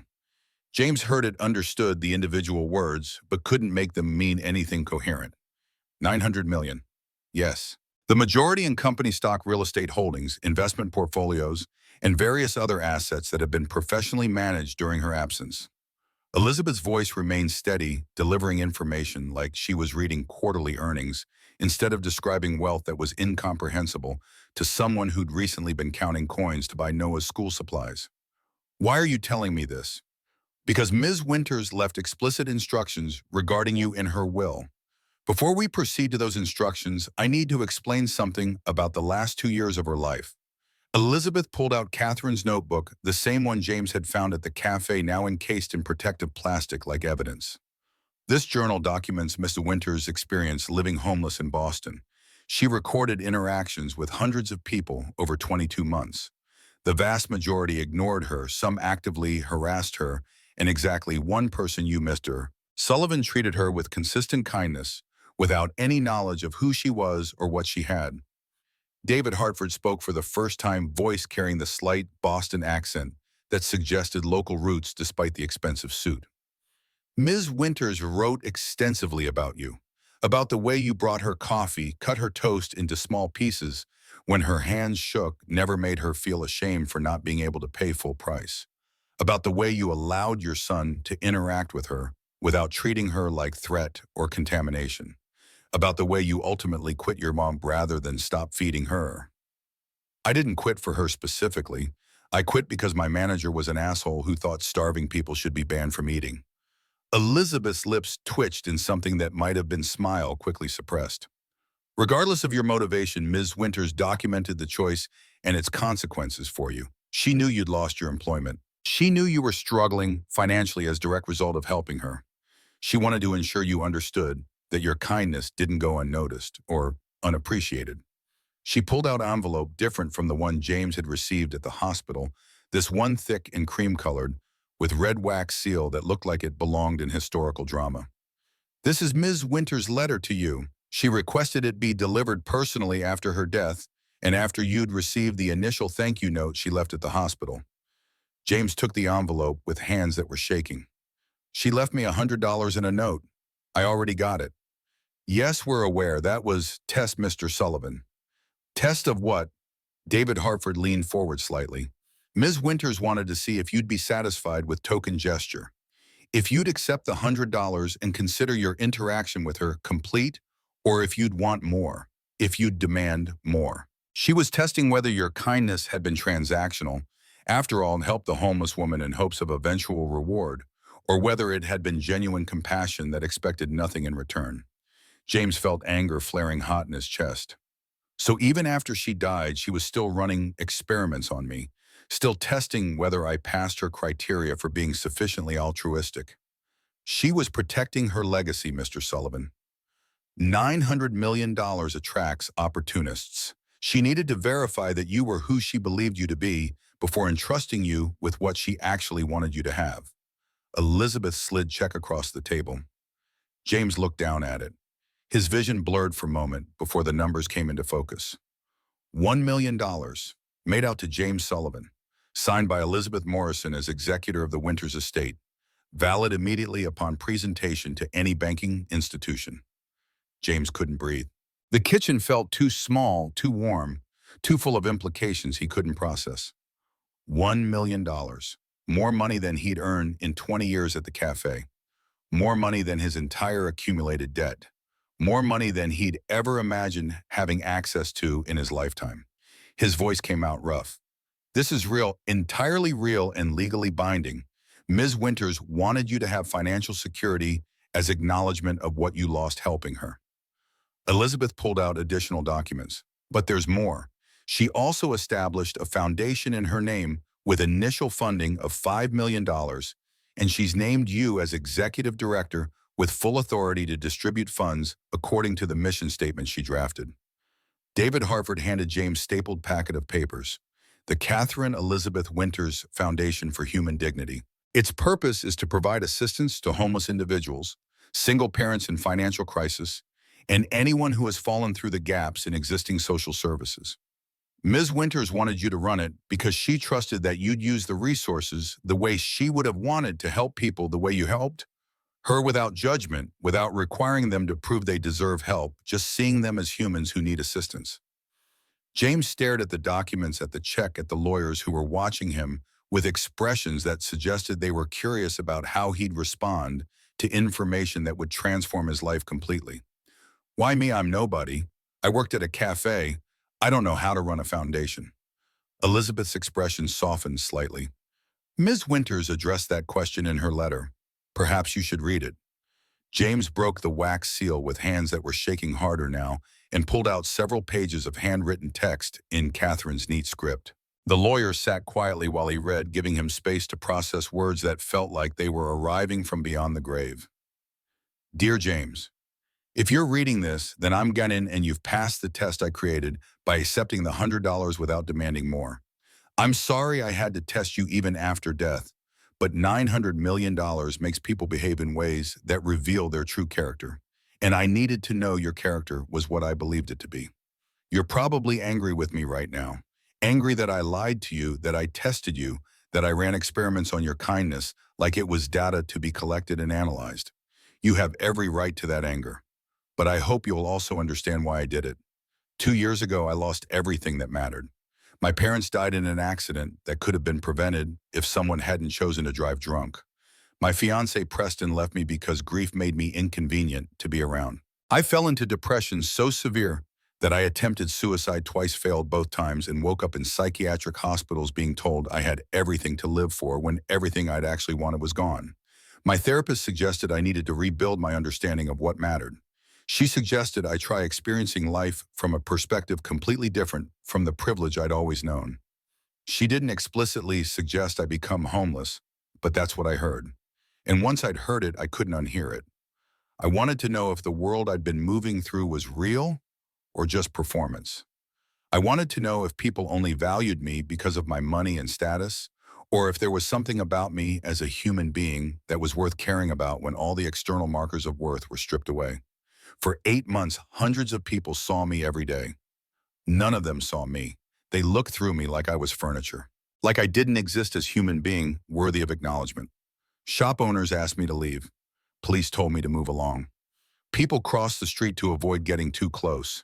And I started to believe that maybe Preston was right, that maybe the only valuable thing about me had been my money and my connections and my ability to facilitate the lives of people who mistook access for affection. Then I walked into Beacon Hill Cafe and you brought me coffee. You didn't know who I was. You didn't know what I had or what I'd lost or what I was testing. You just saw someone who needed coffee and you brought it to her. And when I couldn't pay full price, you didn't make me feel ashamed. You just accepted what I had and treated me like I'd paid in full. That single act of compassion saved my life, James. Not literally, I was dying regardless from the heart failure and untreated pneumonia and all the damage I'd done to my body through deliberate neglect. But you saved my life in the way that matters more than physical survival. You proved to me that humanity wasn't dead, that kindness without calculation still existed, that I'd been wrong about the world being only performance and transaction. I documented everything you did for me. Every cup of coffee, every piece of toast cut into small pieces, every moment when you chose compassion over compliance with your manager's orders. I watched you struggle with the choice between keeping your job and continuing to help me. I watched you quit rather than stop feeding someone who was hungry. I watched you sacrifice your own stability because you couldn't live with yourself if you prioritized comfort over conscience. And I fell a little bit in love with your goodness, James. Not romantic love, I barely knew you, and I was dying, and romance wasn't what I needed. But the kind of love that comes from witnessing someone be better than the world requires them to be. The kind of love that comes from seeing someone choose right thing, even when right thing costs everything. The money I'm leaving you isn't payment for services rendered. It's not reward for passing my test. It's my attempt to give you what you gave me, a second chance. A chance to build something meaningful instead of just surviving. A chance to open that restaurant you told me about, the one where families could celebrate without going into debt. A chance to show your son that dreams don't have to die just because circumstances make them difficult. But more than that, I'm asking you to run the foundation I've established. I'm asking you to take $5 million dollars and use it to help people the way you helped me, to see them when everyone else looks away, to treat them with dignity when the world treats them like problems to be solved or ignored, to prove that what you did for me wasn't exception, but is actually who you are in all your interactions with people who need help. I trust you, James. I trust that you won't use this money to escape your life, but to enhance it. I trust that you'll keep working even when you don't even have to, because working gives you purpose beyond just earning income. I trust that you'll teach Noah that money is tool for making the world better, not excuse for separating yourself from people who have less. Thank you for seeing me when I was invisible. Thank you for treating me like I mattered when everyone else treated me like I didn't exist. Thank you for being exactly who you are instead of who the world tells you to be. You saved me, James, not by fixing me or rescuing me or solving my problems. You saved me by treating me like human being worthy of basic kindness. That's the rarest gift anyone can give. Live well, help others. Teach your son that kindness is never wasted, even when it costs everything. With all my gratitude, Catherine Elizabeth Winters. James read the letter twice while tears ran down his face and dripped onto the pages, blurring ink in places, but not enough to make the words illegible. When he finally looked up, Elizabeth and David were still sitting quietly, giving him space to process emotions that were too big and too complicated to contain properly. His voice came out rough. She was dying the whole time I knew her. Yes, she'd known for approximately 8 months that her heart failure was terminal. She chose to continue the experiment rather than seek treatment that might have extended her life. That's insane. That's conviction, Mr. Sullivan. She believed that understanding human nature was worth more than a few additional months of life. Elizabeth pulled another document from her briefcase. She also wanted you to know that she didn't select you randomly. She'd been observing the cafe for 2 months before she ever entered. She watched you help an elderly homeless man who came in asking for water, watched you give him coffee and a bagel and treat him with the same respect you'd give paying customer. That's when she decided you were her test subject. James felt something cold settling in his chest. So, none of it was chance she targeted me specifically. She chose you because you demonstrated character she was looking for. But what happened after she chose you, that was all you. She didn't manipulate your responses. She just created opportunity for you to reveal who you actually were. And you revealed yourself to be exactly who she hoped existed, but had stopped believing could be found. David Hartford leaned back in his chair. The question now, Mr. Sullivan, is what you're going to do with what she's left you. James looked at the check for $1 million, looked at the foundation documents, looked at the letter that explained why Homeless Woman had actually been $900 million heiress, testing whether compassion still existed in a world that rewarded selfishness. I need time to think. Of course, but I should inform you that news of Ms. Winter's death and the terms of her will are going to become public within the next week. Once that happens, you're going to face media attention that will be intrusive and potentially overwhelming. I'd suggest making decisions about the foundation quickly so you can control the narrative rather than having it control you. After the lawyers left, taking their bodyguards and their briefcases and their world-altering information with them, James sat at Mrs. Chen's kitchen table, staring at check worth more than he'd earned in 20 years, and trying to figure out what the hell he was supposed to do with it. Miss Chen appeared with actual tea this time, set cup in front of him without speaking, and sat down across from him with expression that suggested she'd heard enough of the conversation to understand that James's life had just transformed completely. What are you going to do? I don't know. That's a lot of money. Yeah, enough money to never have to worry again. James thought about Catherine's letter, about her trust that he wouldn't use the money to escape, but to enhance, about her belief that he'd keep working because work gave purpose beyond income. She wants me to run a foundation, help homeless people and single parents and everyone who falls through the cracks. That sounds like a lot of work. Probably. Are you going to do it? James looked at the check, at the foundation documents, at Catherine's letter that was still sitting in front of him like accusation and blessing simultaneously. He thought about the cafe, about the morning serving coffee to Catherine, and all the other people whose names he'd never learned because they were just transactions instead of humans.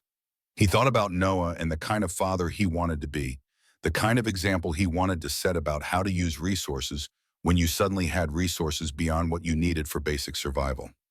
Yeah, I think I am. Mrs. Chen nodded like this was exactly the answer she'd expected. Then you should probably start by getting an accountant who can help you not lose all that money immediately. The news broke 3 days later exactly as Elizabeth Morrison had predicted. Boston Globe headline, Tech heiress dies after 2 years living homeless in social experiment. The article explained Catherine's background, her parents' death, her decision to test whether people would help her when she had nothing. It mentioned the cafe, mentioned James by name, described how he'd lost his job rather than stop feeding her. By noon, James's phone was ringing with requests for interviews from local news stations, national morning shows, podcasts about wealth inequality and social justice. He ignored all of them, except one, a reporter from a community newspaper that focused on human interest stories rather than sensational headlines. They met at Boston Common on the bench where James used to bring Catherine breakfast, and he told the story honestly. About the coffee and toast, about choosing to help even when helping was expensive, about finding out after her death that the homeless woman had actually been testing him and that he'd apparently passed. The reporter was a young woman named Sarah Mitchell, mid-20s, wearing professional clothes that didn't quite fit right and taking notes in shorthand that suggested journalism school training applied to underfunded local news outlet. She asked the question that everyone else had been asking in their interview requests. Do you feel used, manipulated by someone who was running experiments on you without your consent? James thought about it honestly. Sometimes, but mostly I feel sad that she thought she needed to test whether people could still be kind. That says more about what she'd experienced than it does about what I did. What are you going to do with the money? Start the foundation she wanted. Help people the way I helped her. Try to prove that what I did was an exception, but is actually achievable if we all just paid attention to each other. The article ran 2 days later under headline, Kindness Rewarded Local Father Inherits Fortune After Helping Homeless Heiress. The response was immediate and divided. Half the comments praised James for his compassion and said the world needed more people like him. The other half accused him of having ulterior motives, suggested he'd known who Catherine was all along, and had helped her strategically to position himself for inheritance. James tried not to read the comments because reading them made him angry in ways that weren't productive. Instead, he focused on the foundation work, meeting with lawyers and accountants and nonprofit consultants who could help him navigate the bureaucracy of establishing charitable organization that wouldn't immediately collapse under its own administrative weight. Robert Brennan called 6 days after the news broke. James almost didn't answer, but curiosity won out over residual anger. Robert's voice carried performative contrition that sounded rehearsed. James, I wanted to apologize for how things ended. I was under pressure from ownership to reduce costs, and I made poor decision about prioritizing short-term savings over long-term ethical considerations. You fired me for feeding someone who was starving. I understand that now, and I'd like to make amends. I'm prepared to donate $50,000 to your foundation as gesture of goodwill. James felt the anger flare again, but tamped it down because anger wouldn't accomplish anything except making him feel temporarily righteous. Keep your money, Robert. Donate it to Foundation if you want, but don't do it because you feel guilty or because you think it'll make us friends. We're not friends. We're just two people who used to work together and who made different choices when presented with someone who needed help. He hung up before Robert could respond, felt immediately guilty about the harshness, but also felt satisfied in ways that it suggested maybe some anger was justified after all. Diane called the next day. Her voice was rough, like she'd been crying. I was cruel to her, to Catherine. I called her names. I wanted her gone. And she was this whole time carrying around more money than I'll ever see, and I treated her like garbage. She wasn't carrying money, she was carrying trauma and depression and the weight of testing whether humans could still be decent to each other. I failed that test. Yeah, you did. James didn't soften it because Diane deserved honesty more than she deserved comfort. But you can pass different tests. You can volunteer at the Foundation. Help me figure out how to actually help people instead of just judging them for needing help. Diane was quiet for a long moment. Okay, I'd like that. 6 months later, the Catherine Elizabeth Winters Foundation officially launched with ceremony at Community Center in Dorchester, neighborhood where James and Noah had lived before moving to a slightly better apartment that the $1 million had made possible. James had been careful not to upgrade too dramatically because Catherine's letter had specifically warned against using money to separate himself from people who had less. The ceremony was small, maybe 75 people, mostly social workers and nonprofit directors, and the first 10 recipients of foundation assistance who'd been selected through application process that James had designed to minimize bureaucracy and maximize dignity. Noah sat in the front row wearing suit that Mrs. Chen had helped him pick out, 7-year-old face showing pride that made James's chest tight. Next to him sat Mrs. Chen herself, tissue already in hand, because she cried at everything emotional, and this was definitely going to be emotional. James stood at the podium feeling profoundly uncomfortable, in suit that Elizabeth Morrison had insisted he needed if he was going to be public face of $900 million estate's charitable arm. He'd prepared remarks, but looking out at the audience made the prepared remarks feel inadequate. He spoke from the heart instead. Catherine Winters tested me. She created experiment where I was unknowing participant, and she was observer collecting data about human nature. Some people think that was manipulative. Maybe it was. But what I learned from knowing her, from feeding her coffee and toast every morning, without knowing she was testing me, is that kindness doesn't require perfect circumstances or complete information or certainty that you're helping the right person in the right way. It just requires seeing people and treating them like they matter. He paused, looking at the faces watching him. This foundation exists because Catherine wanted to prove that what I did was an exception. She wanted to prove that society could function differently if we all just paid attention to each other. So we're starting small, 10 families this year. Single parents who are struggling, homeless individuals who need housing deposits, people who fell through cracks because the systems designed to catch them have holes too big to be functional. The first recipient stood when James gestured to her, Sarah Mitchell, the reporter who'd written the initial article about James and Catherine. She was 26, single mother, with 6-year-old daughter, had been living in shelter for 4 months after domestic violence had forced her to flee her apartment.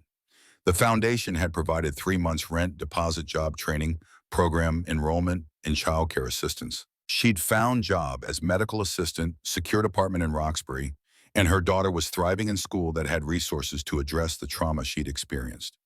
Sarah's voice shook when she spoke, but her words were clear. I didn't know Catherine Winters, but I know James Sullivan, and I know what it feels like when someone sees you as human being instead of problem to be solved. The foundation didn't just give me money, it gave me chance to rebuild my life with dignity instead of shame. It treated me like I deserved help instead of like I needed to prove I was worthy of receiving it. She turned to look at James directly.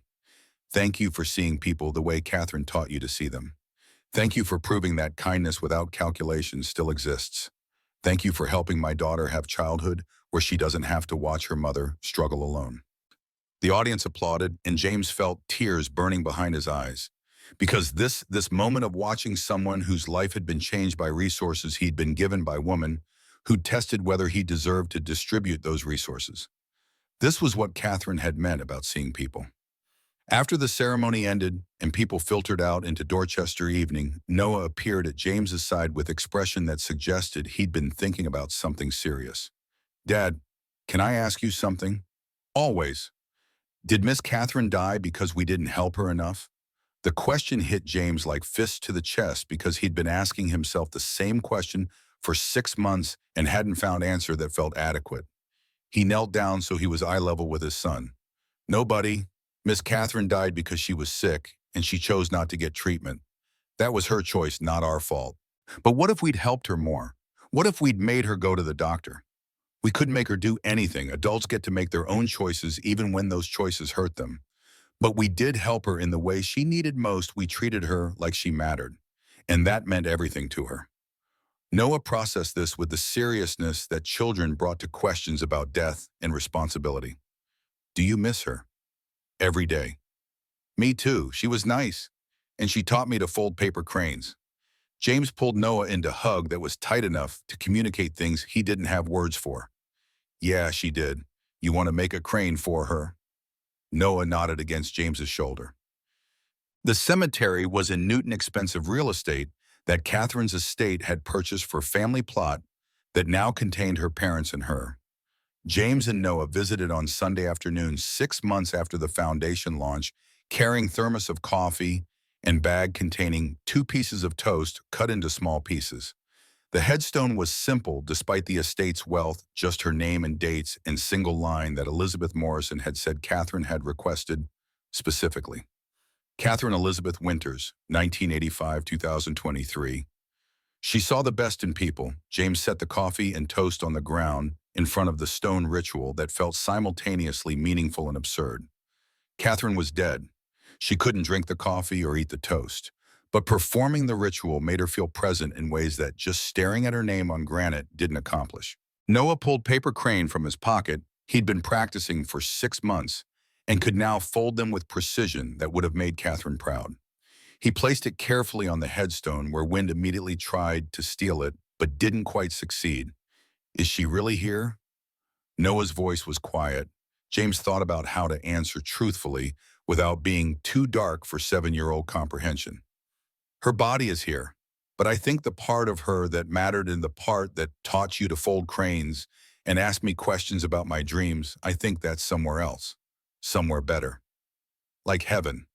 Maybe. I don't really know what happens after we die, but I know that what Catherine did while she was a mom, the way she tested whether people could still be kind, the way she used her money to help others, that's still here. That lives on even after she's gone." Noah considered this. "So we're like her experiment, but it keeps going." "Kind of, yeah. We're proving that what she believed about people could be true if we choose to make it true." They stood in silence for a while, watching November wind move through trees that were bare except for few stubborn leaves clinging to branches. The cemetery was quiet except for distant traffic sounds, an occasional bird call, and the rustling of Noah's crane as it fluttered against the headstone.